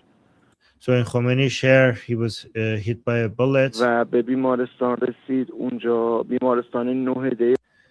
And he arrived at the hospital. خمینی شهر که شب 19 واقعا خدا میدونه چقدر جنازه است توش. So on the 19th of Deymah, I think that translates to the 9th of January, right? So it says in the hospital that night, and that night at the 9th of January, only God knows how many corpses, how many dead bodies were there. بیرون رفت. 1 هفته طول کشید تا جنازه ها رو بدن. So it took a week for them to give up their bodies, to hand over the تا bodies. جنازه ها رو بدن. و محمد رضا صالحی گلوله میخوره تو شکمش. So Muhammad Reza Salehi, one of the two, he was shot in the stomach with a bullet. میره بیمارستان 9 دی با پای خودش میره بیمارستان. So he goes to the Nohede hospital, and when he was shot, he walks to the hospital himself. So not an ambulance, not in a car. Once he was shot, he just on foot walks to the hospital. و بعد از 24 ساعت گفتن که کشته شد. And after 24 hours, he was announced dead. 1 هفته بعد جنازه‌شو به خانواده‌اش داد. So 1 week after they handed over the body to the family. نذاشتن خانواده‌اش مراسم واسش بگیرن. They didn't allow his family to hold the funeral. 3 تا بچه داشت. اینجا Okay, this one is actually, this here when it says children, this is actually children. So that man had 3 children. 3 تا بچه داشت. این جوون 34-5 سال 3 تا بچه داشت. Wait, this man, how old was he? Oh, this one was this other man, he was 45 years old, and he had 3 children. 4-5 سال 3 تا بچه داشت. من 2 نفر از این اسما رو میدونم، ولی You're like, I know only 2 of these names. However, خیلی آمار خمینی شهر عجیب غریب بود واسه هم. But the statistics of the number of people killed in Khomeini Shahr was so strange, meaning it was astronomical. It was so big. من اعتقادم بر اینه که آمار از 20,000 30,000 نفر تو کل کشور بیشتره. So basically saying he believes that the number is way above the 20,000, 30,000. The number of people killed is way above these numbers. So he's also basically saying he thinks the 20,000, 30,000 number is a joke. یعنی چیزی که ما شنیدیم تو هر محله 4 نفر 5 نفر خمینی شهر یه شهر کوچیکه با 200. So he's like, you have to understand, he's saying Khomeini Shahar is a small city, and in every neighborhood 5 people died from every neighborhood, 100,000 نفر جمعیت. and the population of the whole city is like only 200,000. 200,000 نفر جمعیت. Or 200 or 30. Like, let me actually listen to him because the caption seems wrong. چیزی که ما شنیدیم تو هر محله 4 نفر 5 نفر خمینی شهر یه شهر کوچیکه با 200,000 نفر جمعیت. 200,000 نفر. So something between 200,000 or 300 to 300,000. That's a small city. حالا شما فکر کنید مثلا کل کشور چه خبره. So now imagine that if you basically expand that to the entire country, just imagine how big of a number the number of dead are. و اینا تیر جنگی میزدن. یکی از So they used تیر جنگی, meaning they used bullets meant for war. That's the type of bullets that they were using. دوستان من تیر تو دستش خورد. تیر جنگی بود، از این ور خورده بود، از اون ور رفته بود بیرون، به قدر خونریزی. So he says one of my friends was shot in the hand. The bullet went through his hand, came out the other side, and he had so much bleeding that شدید بود ولی خب خانواده‌اش جرئت نکردن اینو برن بیمارستان. So he had so much bleeding from his hand being shot, but his family did not dare take him to the hospital. So many people, by the way, guys, don't dare take their wounded to the hospital because they know that the regime is waiting for them in the hospital. خیلی از کسایی که تیر تو دستشون خورده بود، تو پاشون خورده بود، نمیدونیم تو بیمارستان چه اتفاقی افتاده بود که میگفتن بر اثر خونریزی مرده. تیری که مثلا میشد جلو خونریزی‌ها گرفت. So many of the people who were shot in the hands of legs, when they went to the hospital, they told us that they died from bleeding, but they were types of wounds that could have been stopped. So a lot of people don't believe that. So he's saying that we don't believe. He's basically meaning that he doesn't believe that they died from bleeding. They think when they go to the hospital, the regime comes and kills them. بالاخره میتونستن نجات. So like they could have been saved. بدن.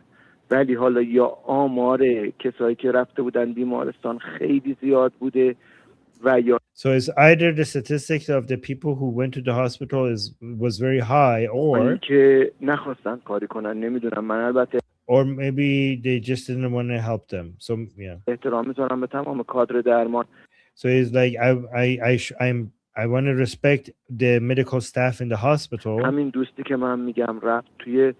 So he's basically suggesting that he doesn't want to blame the hospital medical staff. He doesn't want to, he wants to respect them. So he's not suggesting anything about that. رفت توی خونه شخصی یه پزشک اومد. So he's saying that one of his friends went to a private house, and the doctor came there instead. تمام کادر درمان. همین دوستی که من میگم رفت توی خونه شخصی یه پزشک اومد معالجش کرد.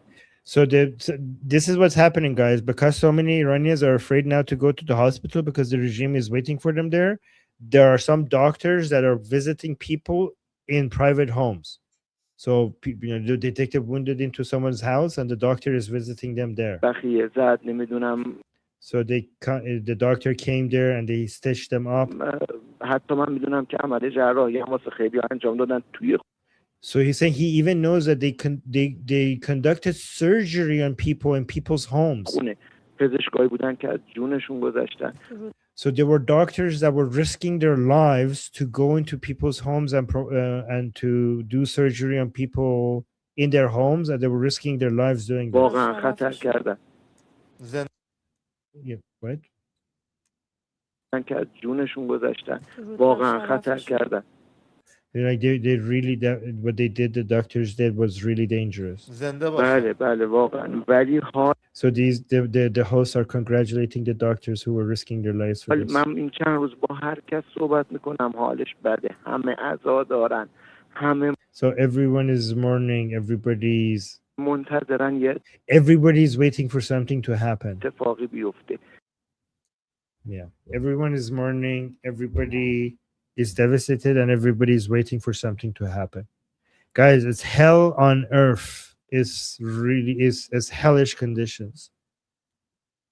Guys, by the way, guys, I lived 20 years of my life in Iran. I want you to guys understand that Iranian, like a lot of you don't understand that Iran is not Afghanistan. Okay, this is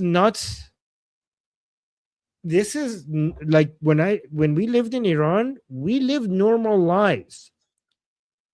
You understand? Like this is happening to people that, like, because a lot of you think like, oh, it's the Middle East, like, so like it's war in the Middle East. I cannot still comprehend what I'm hearing happening in Iran. This is not normal for Iran. This is not normal. This is hell on earth. This is not like Somalia and Afghanistan that people have already been living in war and all of a sudden this is happening. This is people waking up one day and everything has changed in a way that is unimaginable. Like it's night and day. Like the hell that Iranians are experiencing is not something that was like, oh, just yeah, this is something that happens in Iran. This does not happen in Iran. This is not normal. People were living normal. Well, not normal. I mean, because they had the Islamic Republic ruling over them. But it wasn't this. It wasn't a war zone. But now everywhere is a war zone.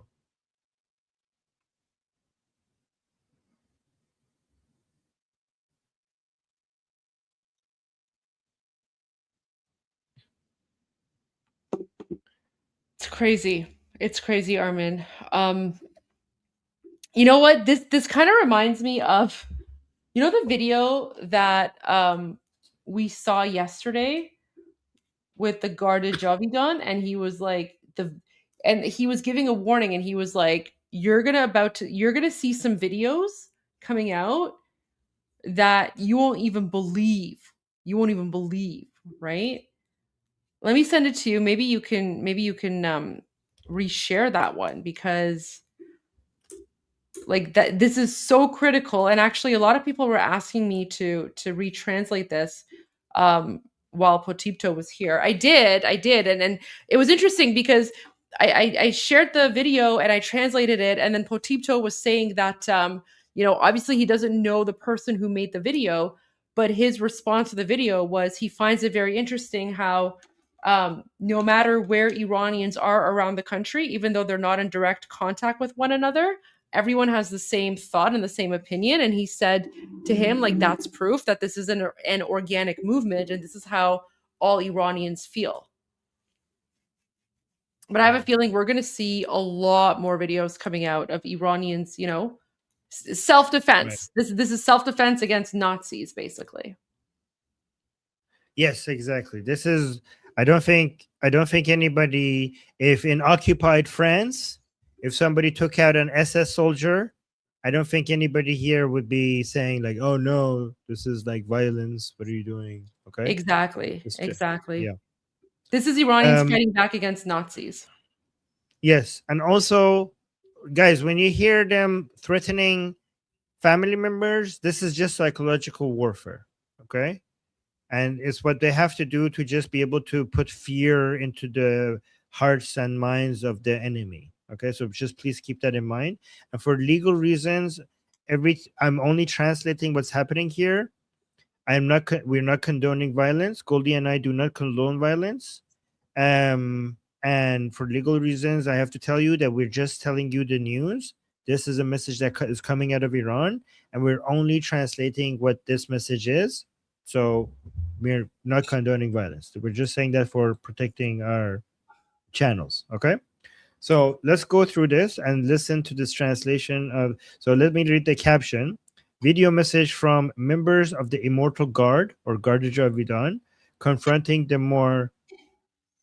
Yeah, let me actually read it in Persian because the translation was weird. در تایید آمار دقیق‌تر کشته. Basically confirming the more accurate number of the statistics regarding how many people died. But I think there's this actually a lot more than that. The caption doesn't capture what exactly is happening here. So the text on the video says پیام مهم گارد جاویدان منتظر باشید نوبت یکی یکیتان خواهد رسید. So an important message from the immortal guard of Iran,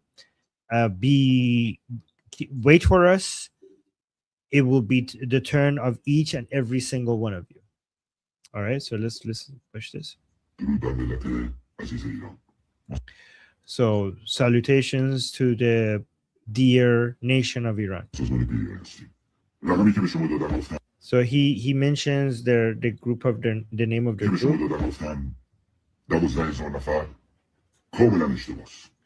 So he's saying the number that they have given you, the 12,000 people the 12,000 people murdered. He's saying that number is completely wrong. He's saying these people, meaning the regime, they have killed above 30,000 people.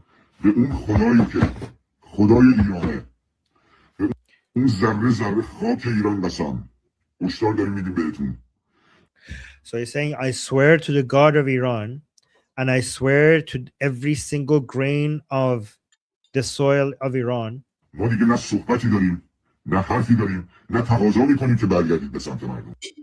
We have no more to say to you, and we are not going to be requesting you anymore to join the people. So he's basically saying the time for negotiation is up. The time for talking with you is over, based on what they have experienced. This from us, khalas, over, period. This from us.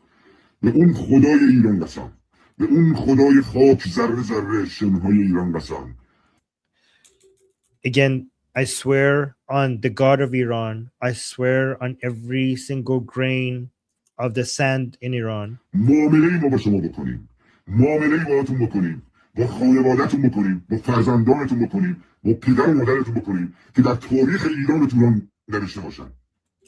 He's saying that we will do something to you. We will do something to your children. We will do something to your mother and father, that they will write it down in the history of Iran.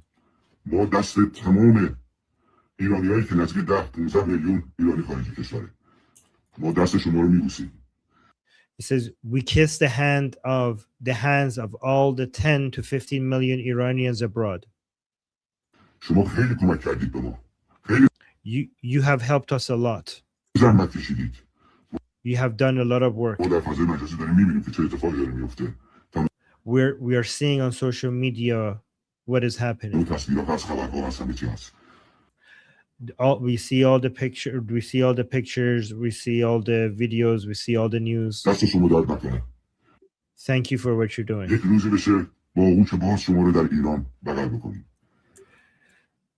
There will come a day that we will welcome you back into Iran with open arms. However, mercy, no mercy.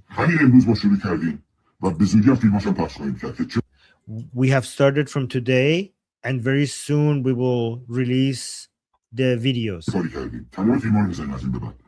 We will show you what we have done. We will put all the videos out there. We will skin you alive. We will skin you alive so that you experience a type of death that you never imagined you would experience. Again, guys, we don't condone violence. This is all metaphorical, I'm sure. Long live Iran, and long live the honorable people of Iran. Long live the king. Long live the king. Javid Shah. So there we go. This is by the way, I genuinely think that this state of mind right now captures a huge portion of Iranians today. A huge portion of Iranians today. The majority, like everyone. Because what Potipto was saying today is that every single person has experienced loss. Every single person. Yep. Like there's not one single Iranian who has not experienced some form of loss right now. And Armin, look at this. I just saw this post from someone in occupied Iran, he finally had access to internet. So this is what he wrote. 12,000 کشته فقط برای تهران است. 12,000 people murdered is only for Tehran. So only Tehran. The guys, the initial 12,000 number, that was only for the capital city of Tehran. There were 120, at least 120 cities, towns, and villages that were rising up. We already know the number is over 30,000. We already know that. Yeah. And the 12,000 was only for the capital. So I posted this and like Armin, let me know if you agree with my analysis here. So there is an indescribable well let me no I want to read the post. Okay. I was reading my tweet here. So I translated this and I said the 12,000 murdered, that's only in the city of Tehran. And then he writes, Javid Shah, long live the king. And then my analysis is, there is an indescribable burning rage seething inside 90 million Iranians right now. The world has no idea what we Lions of Iran are about to unleash on our Nazi Islamist murderers. Do you agree? On point. 100%. 100%.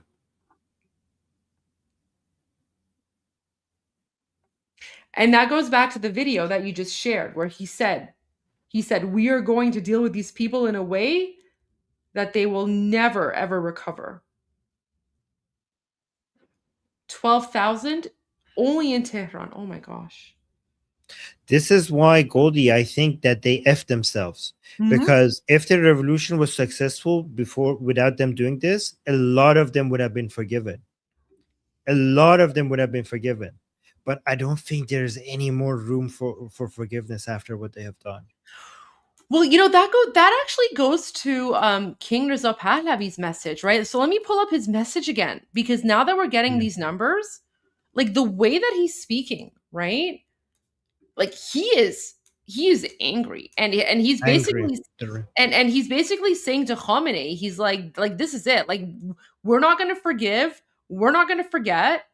And he basically says we're gonna have like a Nuremberg style trial, right? And we're going to take each and every one of you to court, right? Look at this. خطاب من به علی خامنه‌ای. And guys, just to clarify, His Royal Highness has never put out a video directly addressing the supreme dictator, right? He's never done that. He's quote tweeted him a few times, like he's kind of like, you know, played, you know, done like, you know, implicitly sent messages, but he's never put out like a direct, explicit message to the supreme dictator, right? And he literally starts by saying, this is a direct message to Khamenei. خطاب من به علی خامنه‌ای رهبر رژیم اشغالگر ایران است. تو یک جنایتکار ضد ایرانی هستی. نه شرافت داری، نه انسانیت. دستانت به خون 10,000 ایرانی آغشته است. به خون کودکان، جوانان، بیگناهان. تو، رژیمت و تمام مزدورانت. Oh my gosh. I just saw a super chat. Armin, this is a very, very good point. So Planet Mondo says, pay attention to his tone. Instead of referring to Khamenei as Shoma, he says To. To. Yeah, of course. Yeah. But that's huge because King Reza Pahlavi is so polite. He's so polite. And he's I've never heard him say To. He's always said Shoma. To Khamenei, I think he would never say Shema, but maybe you're right. Yes. But I've never heard him in a speech say To. That's a very good point. I've never heard him say To. Okay. So guys, I'll just explain this to you. So it means the same thing. So both of those words mean you. Okay. So both To and Shoma, they mean you. okay? Like you. But here's the difference. So again, like we Iranians, we're very polite in our language. So it's actually considered very disrespectful to refer to someone as to, right? Like we will say shoma, right? So for example, like with Armin, I would never be like to dari chikar mi-" I would be like مثلا شما داری چیکار می‌کنی, right? Like it's just it's just a sign of respect, and you never use the word to unless of course, if it's like you're casual, if it's like close friends and you're just talking amongst yourselves, okay, fine, you would say to. But when you are like making a formal address, you would never say to, you would say shoma, because that's a sign of respect. So the fact that and of course the Shah, you've heard him speak before. He's very eloquent. He's very polite. He's very well spoken, right? Like he's very classy person, right? But I really don't think that Shah would ever refer to Khamenei as Shema, like ever, because we that don't would know be that. really Well, I mean, we don't know. We don't know. But all I'm saying is that the fact that in this particular speech, the anger in his tone, right? The Yes. anger in his tone, and then he's saying to. Armin, I've been listening to his speeches for a long time. I've never heard him say to. Never. So I just want to point that out, because that was actually a that was a good catch by one of our viewers. So you're right. Like the way he says to, you can tell he's mad. Like he is angry. Just look at his face. Look at his face. Yeah, he's very angry. Because What about Goldie? I say, yeah. No, go on. Sorry. No, I was just gonna say, because I he sent you knows some- he knows how many people have been murdered. I sent you something that is really important, but don't share it. I think you're going to be. So I think you weren't here when Potipto confirmed that they actually have documents that shows that some of the chemical weapons. I was go. translating it, but there you go. we have visual. But this guy has visuals. Oh my gosh! So you were right. You were right that they are definitely using chemical weapons. You could see the scar under. So, and also, how do you pronounce his name? Potito. Potipto. Potito. He was right that there is visual confirmation that they're using mustard gas based on the reactions on the skin. Apparently, it's confirmed. Potipto's legit. I know him. I actually see. He actually sent me like I know his name. I know what he looks like. All of that. So Potipto's legit. All right. Okay. So let's go back. That was a good catch. Thank you for that. Yeah. He's saying to. خطاب من به علی خامنه‌ای رهبر رژیم اشغالگر ایران است. تو یک جنایتکار ضد ایرانی هستی. نه شرافت داری، نه انسانیت. دستانت به خون 10,000 ایرانی آغشته است. به خون کودکان، جوانان، بیگناهان. تو، رژیمت و تمام مزدورانت برای هر قطره خونی که ریخته اید پاسخ خواهید داد، بدون استثنا. ما نه میبخشیم، نه فراموش میکنیم و نه عقب مینشینیم. همان گونه که جنایتکاران نازی در نورنبرگ محاکمه و مجازات شدند، تو و همدستانت نیز محاکمه و مجازات خواهید شد در دادگاه ملت ایران. پایان تو رسوایی است، ننگ ابدی. هیچ جنایتی بی پاسخ نمیماند.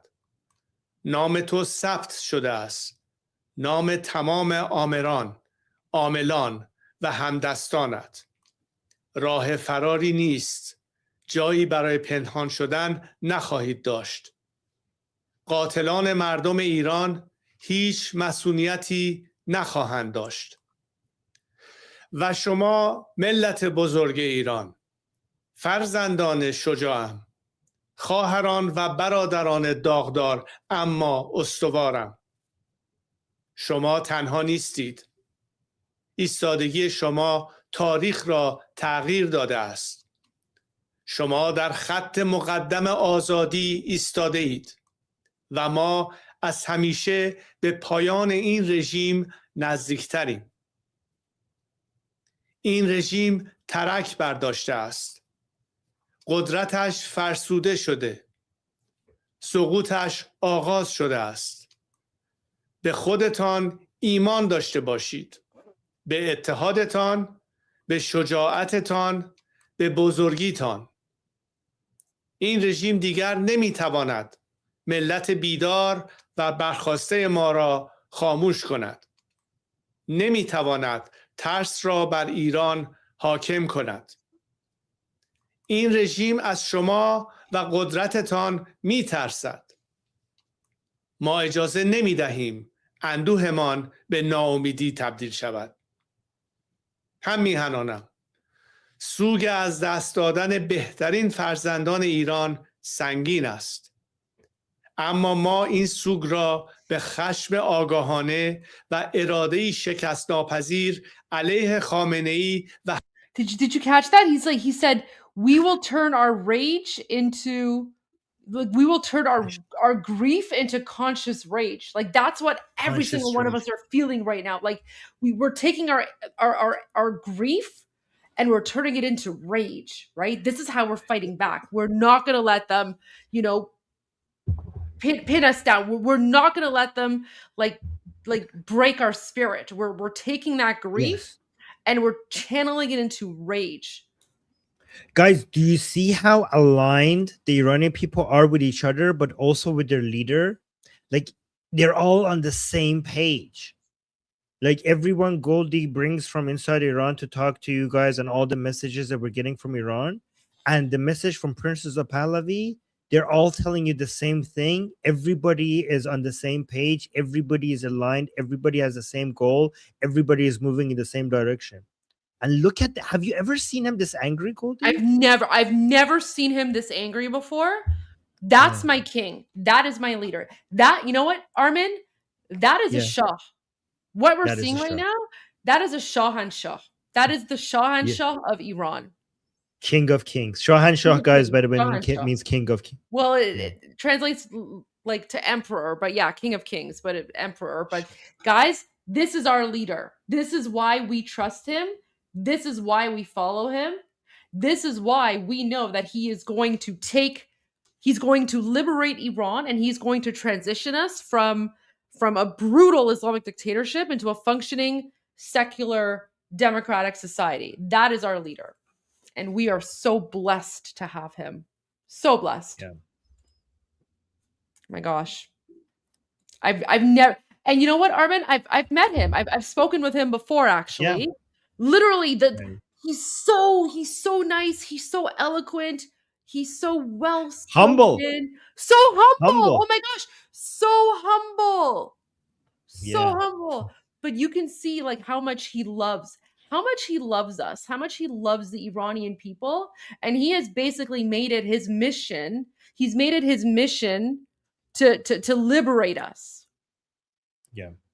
And this is why we all love him so much, right? Yeah. He's our king. He's our king. He's our leader.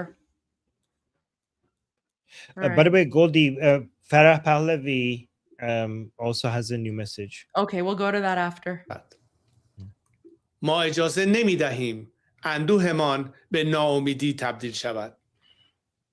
هم میهنانم، سوگ از دست دادن بهترین فرزندان ایران سنگین است. اما ما این سوگ را به خشم آگاهانه و اراده‌ای شکست ناپذیر علیه خامنه‌ای و همه عاملان داخلی و خارجیش تبدیل می‌کنیم. آماده باشید. لحظه بازگشت به خیابان فرا خواهد رسید.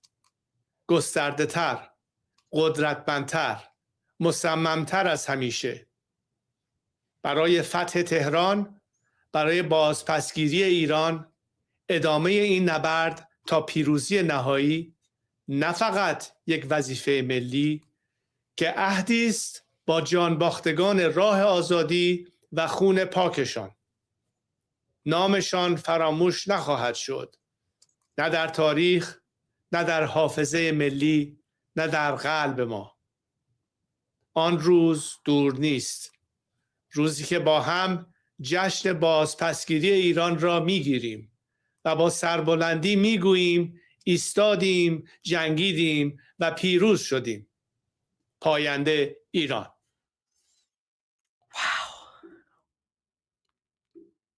Wow. All right, let's go to our Queen Mother, our Empress Mother's message. We love her so much. She's so beautiful. Yes. Yeah. By the way, Goldie, look at this. People have been analyzing different media outlets, how much they mention Pahlavi. Can you make it Voice bigger? of America.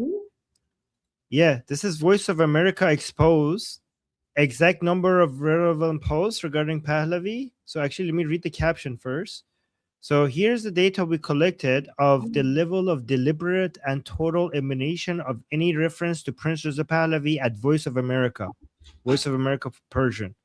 When we tell you that these are leftist organizations that are trying to eliminate. So guys, this is also why we trust Manoto. Look, Manoto, the highest number, and Voice of America, zero. To all the Americans here, by the way, Armin, you and I, we should probably speak about the situation happening with Voice of America at some point, maybe tomorrow morning. Yes. But guys, so Voice of America, that's funded by your taxpayer dollars, okay? And yet, Voice of America, the Iranian version of it, is actually censoring the real voices of Iranians, and there's a whole campaign by Iranian Americans. So you guys need to know about that, because your taxpayer dollars are going are promoting communism and jihadi propaganda, right? So you guys need to know about VOA Farsi. Yeah, but it is. But as oh no, I know it's leftist, but as Americans, right? You guys also have a say in this, so you can also help put pressure. You guys can also help put pressure on this, because we've also heard reports that that VOA and the top level people at VOA Farsi are actually preparing intelligence briefings for the White House. I don't know if it's true or not, but apparently someone said that VOA Farsi is preparing intelligence briefings for the White House. That would be terrible. That would be terrible, because VOA Farsi is not on your side. They're promoting the communists and the jihadis. So guys, your taxpayer dollars are literally funding communism right now. Yeah, and this guy is this is Ali Javamadi, who works in Voice of America, the Persian section. This is a Kurdish separatist who's anti-Pahlavi, and your taxpayer money is paying this guy's salary, and this guy's main mission is to destroy Pahlavi, and your taxpayers are paying for it. Armin, I'm pretty sure I saw his name on the Mozdurya website too. Iranians have already put him out there as one of the people that are affiliated with these. Let me see if I can find it. I thought I saw Javan Mardi there. Here, let me see if I can pull it up. Here, just give me a moment. Because we Iranians, we already know this. But when many Iranian Americans, they tried to tell Carrie Lake about this, she just ignored everyone, and she was like, "Oh no, we're just going to remain neutral" or something. So, Carrie Lake already knows, and she's actively participating in the censorship.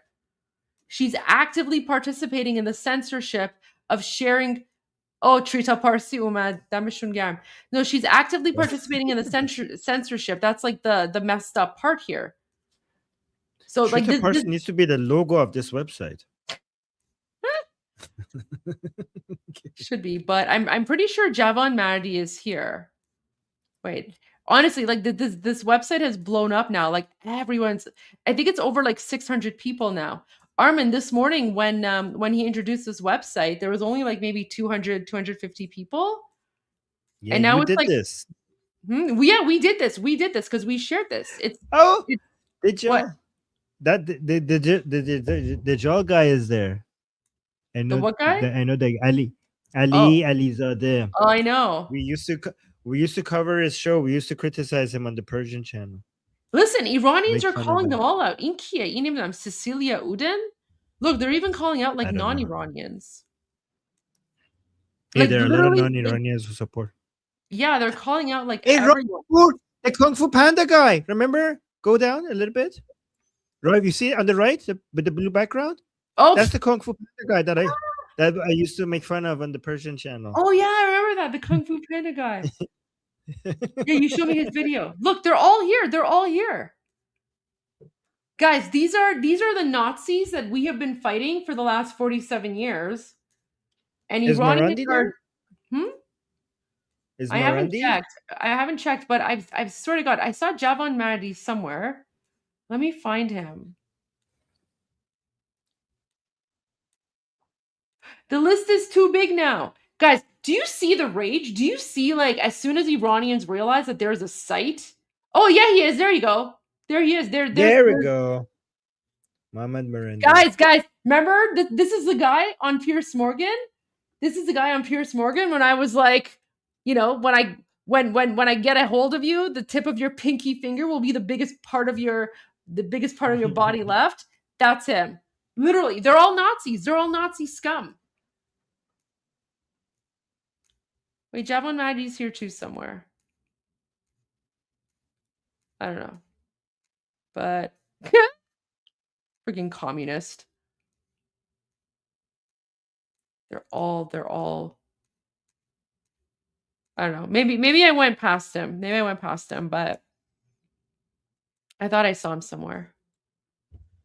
Anyways, I'm pretty sure he's on the list. But yeah, like so VOA is a big problem. And maybe at some point we'll talk about VOA tomorrow to give you guys more of like a, detailed breakdown of what's going on. But yeah, VOA is literally censoring the real voices of Iranians. And yeah, they're censoring the real voices of Iranians. And Carrie Lake is complicit. She's complicit. That's a problem, guys. That's a big problem because your taxpayer dollars are literally going to fund Islamist and communist propaganda. Oh, the list is long. Oh, it's at 610 people, and it's only going to get bigger.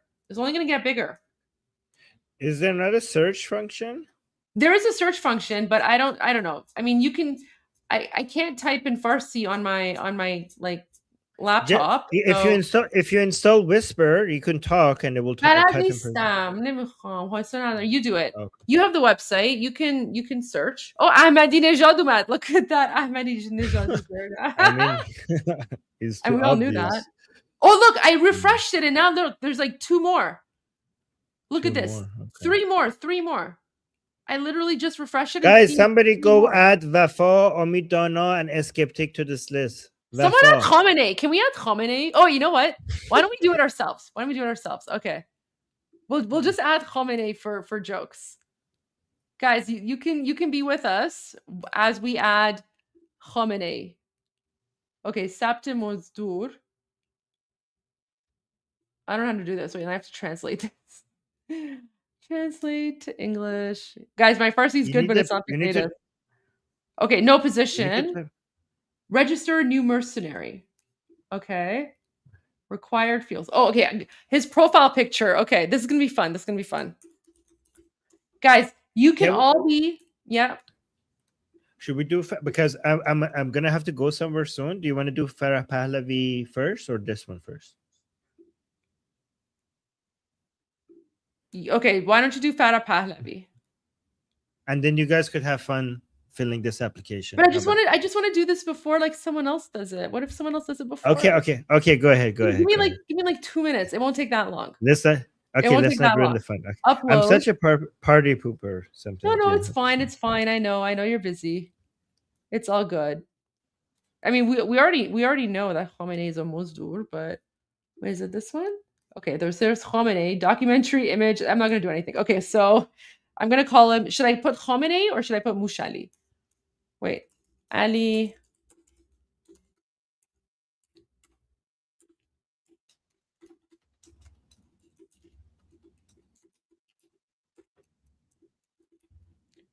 Mushali. Brief explanation. We don't need that. Job position. Supreme dictator. Murderer. Estimated age. I don't know. He's like what? 80, 87? Type of person. Oh, military? Sure. Inside Iran. Oh, let's put his username. Okay, so we'll go to X. We'll find his username. Guys, we're doing this all together. We're reporting Khamenei, okay? We're reporting Khamenei together as a team. That's the Iran Revolution live contribution. So it's Khamenei IR. Okay, username, Khamenei IR, platform, Twitter. All right. Guys, we're exposing Khamenei. We're exposing Khamenei. Now the whole world will know that he is with the Islamic Republic. I submitted that. Let's see if it works now because the way it works is okay, I submitted it, but I don't know if it worked. All right, I might have to do it again. Bedune cheese. Okay, let's just do it one more time just to make sure. By the way, guys, there's more information that Khamenei has weird preferences. We know. Younger boys. Like illegal young. Dakhil Iran. Khamenei IR. Twitter. I'm not joking, by the way. This is actually okay. Yeah. No. In far jadid ast. Oh, this is a new person. We did it! Wow. Let's see if they confirm it. He's there. Wait. He's there. I just refreshed it. There you go. He's there, guys.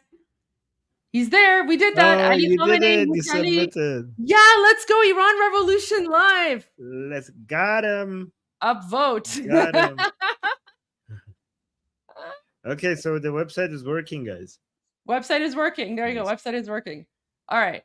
Back to you, Armin. Let's go to Farah Pahlavi's message. That's more important. But yeah, no, that was fun. We need to have some fun here so that we could make this digestible.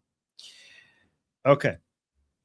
And after this, I'm gonna go take care of some other stuff. I'm gonna end the live stream after this anyway because it's been a long day and I also need some rest. I mean, unless you guys want me to stay, but I'm pretty exhausted. No, guys. She needs rest. Please tell her to go. Don't tell her to please stay. If you love Goldie, tell her to go take some rest. We need her energy. For you. Recommend that she goes and take some rest. Okay, for her health. All right. So Farah Pahlavi is our queen. She is the mother of Prince Reza Pahlavi. So she just put out a message about 3 hours ago. So let's read this. Declaration of National Mourning. My dear compatriots, following the first stage of this great Iranian awakening during the past days, our wounded homeland has witnessed crimes against humanity, plunging the world into shock and disbelief as a result of a massacre like no other. The blood that has been shed by thousands of our compatriots in Iran cannot be ignored nor be trampled on. The brave children of Iran have sacrificed their lives and poured their blood at the roots of the saplings of freedom. Did I read that right? Yeah. You, the great nation of Iran, affectionately call me the mother of Iran. Aww. The mother of Iran joins all mothers in Iran who have been denied the right to mourn the loss of their dearest children during this ruthless massacre.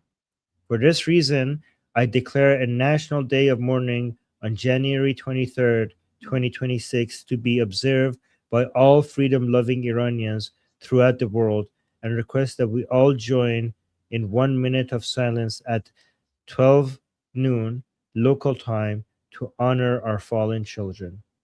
Let us reflect on our country and make solemn vow that we will not rest until our Aryan homeland regains its freedom.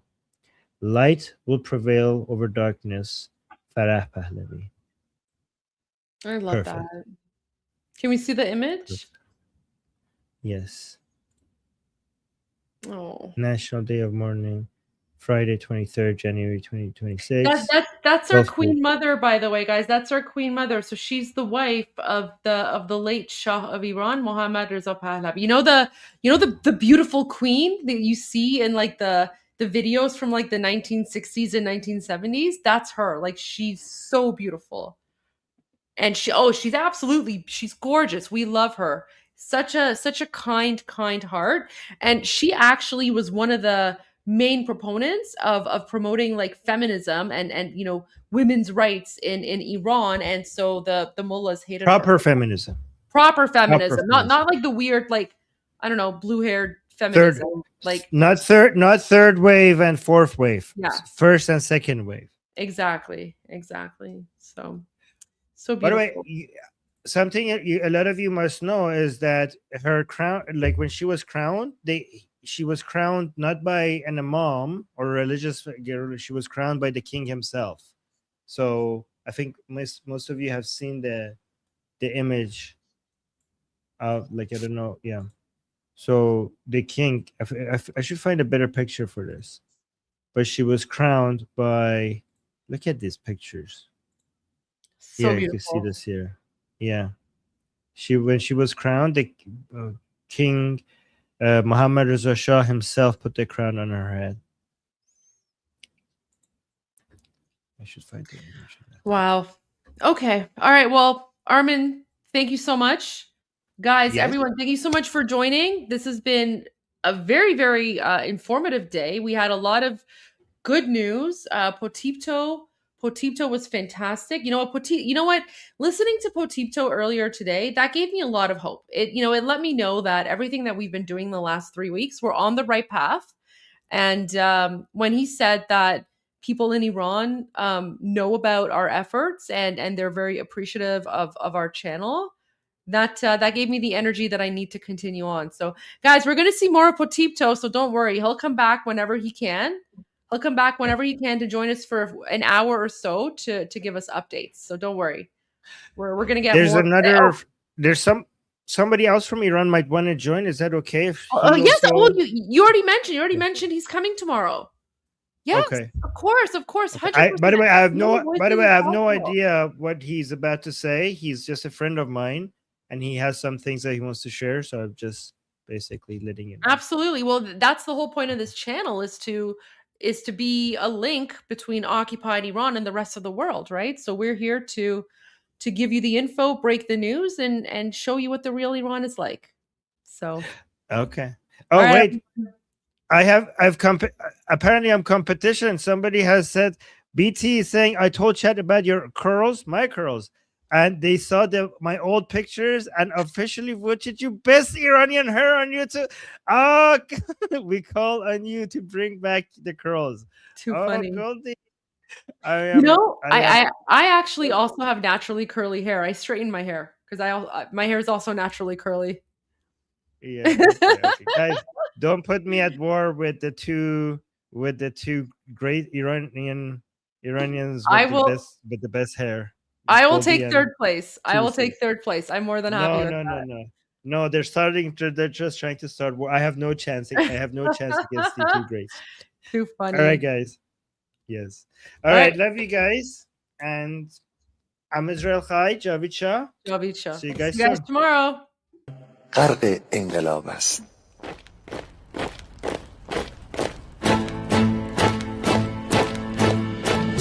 کشور ما تاریخ ما تفسید گر فرا گرفته گویی اهورا مستا دوباره در نور خود مرا گرفته اکنون سرودی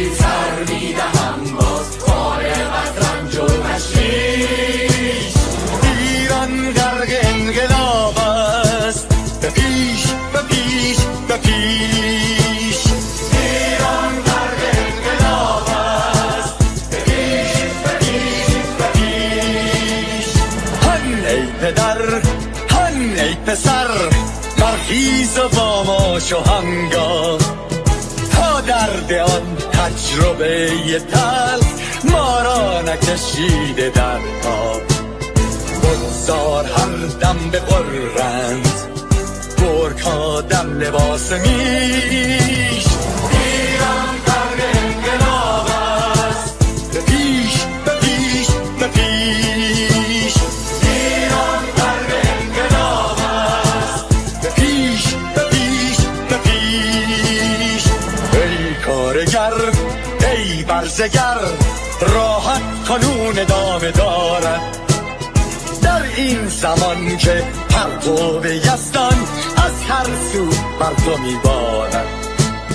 پس پیش به سوی آزادی از بحر خزر تا کیش. ایران غرق انقلاب است. به پیش به پیش به پیش، ایران غرق انقلاب است. به پیش به پیش به پیش. خلقا به پا بهر دفاع از استقلال و آزادی، تا بشکنیم پشت ارتجاع تیریزی ایران آبادی. تا زنده سازیم سنت‌های می از من آیین و کیش. ایران غرق انقلاب است. به پیش به پیش به پیش، ایران غرق انقلاب است. به پیش به پیش به پیش. با امید روزی که تمام این دلبشو انقلاب تموم بشه و ما در روشنایی، نور و سعادت مردم کشورمون غرق بشیم. نه خارجی نه بیگانه، نه مستشارهای ویرانی، نه چیر خاران نه کاسه لیسان، فقط هم رزمان ایرانی. ما با شرافت میهنی بسازی بهر فرزندان خویش. ایران غرق انقلاب است. به پیش به پیش به پیش، ایران غرق انقلاب است. به پیش به پیش به پیش. مردان بیایید داخل صف ما اکنون که آغاز رویاست. دشمنان بدانید ما زنده هستیم، بعد از ما هم ایران پابرجاست. آن روح شیطان ما را فریب داد با صد شعار مردمیش. ایران غرق انقلاب است. به پیش به پیش به پیش، ایران غرق انقلاب است. به پیش به پیش به پیش. پرچم ما، پرچم ایران غرق خون شهیدان، روی شانه هامان حمل میکنیمش در هر خیابان و میدان. تا ماسک دلغکان را برداریم از روی تسبیح و ریش. ایران غرق انقلاب است. به پیش به پیش به پیش، ایران غرق انقلاب است. به پیش به پیش به پیش.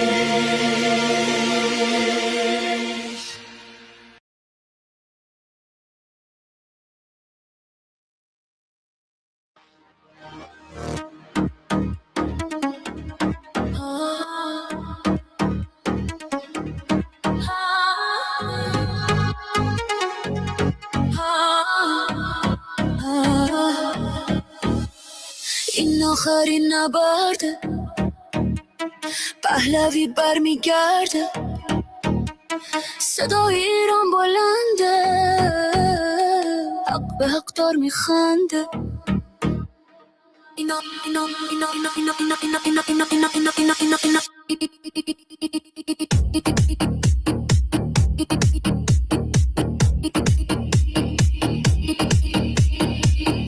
خیابون رکبار و شلیکه، آینده اینجا نیها تاریکه. فقط برای حقمون خواستیم داد بزنیم، نمیذاریم این که شروع به فنا بدیم. اینترنت و برق و آب رو قطع کردن، توی دل تاریکی جنایت کردن. چراغا رو خاموش کردن که خون بریزن، مال دیگه از اینا خوندا گریزن. ایران بی پادشاه بی قانونه، دنیای ما از این درد و غرق خونه. تا پادشاه برگرده این کشور بیماره، ایران بی پهلی همیشه گرفتاره. خامنه‌ای گم شو از این خاک ما، حکومت اسلامی برو از پاک ما. حکومتی که بیگانه و بدذاته توی خاک ما نیست، وقت مجازاته. تا شاه پهلوی برگرده به ایران.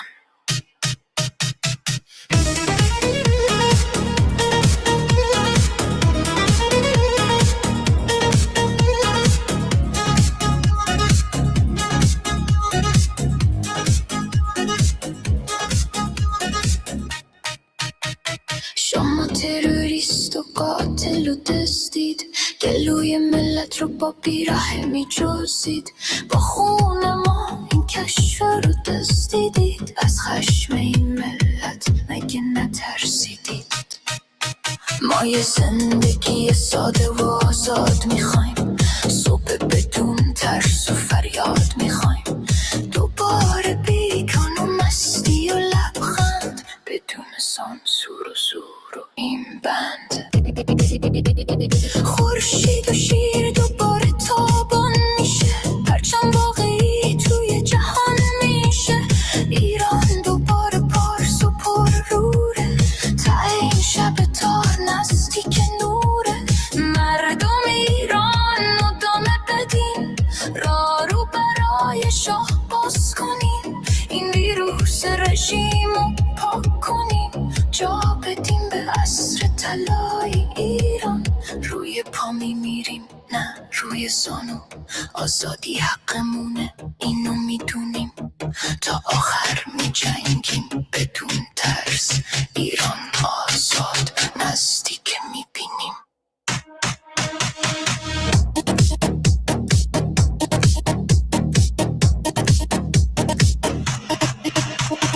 این آخرین نبرده، پهلوی برمیگرده. صدای ایران بلنده، پهلوی برمیگرده. با بازگشت شاه ایران بهش میشه، تقدیر ما از نو نوشته میشه. عدالت و افتخار زنده میشه، دشمن ایران شرمنده میشه.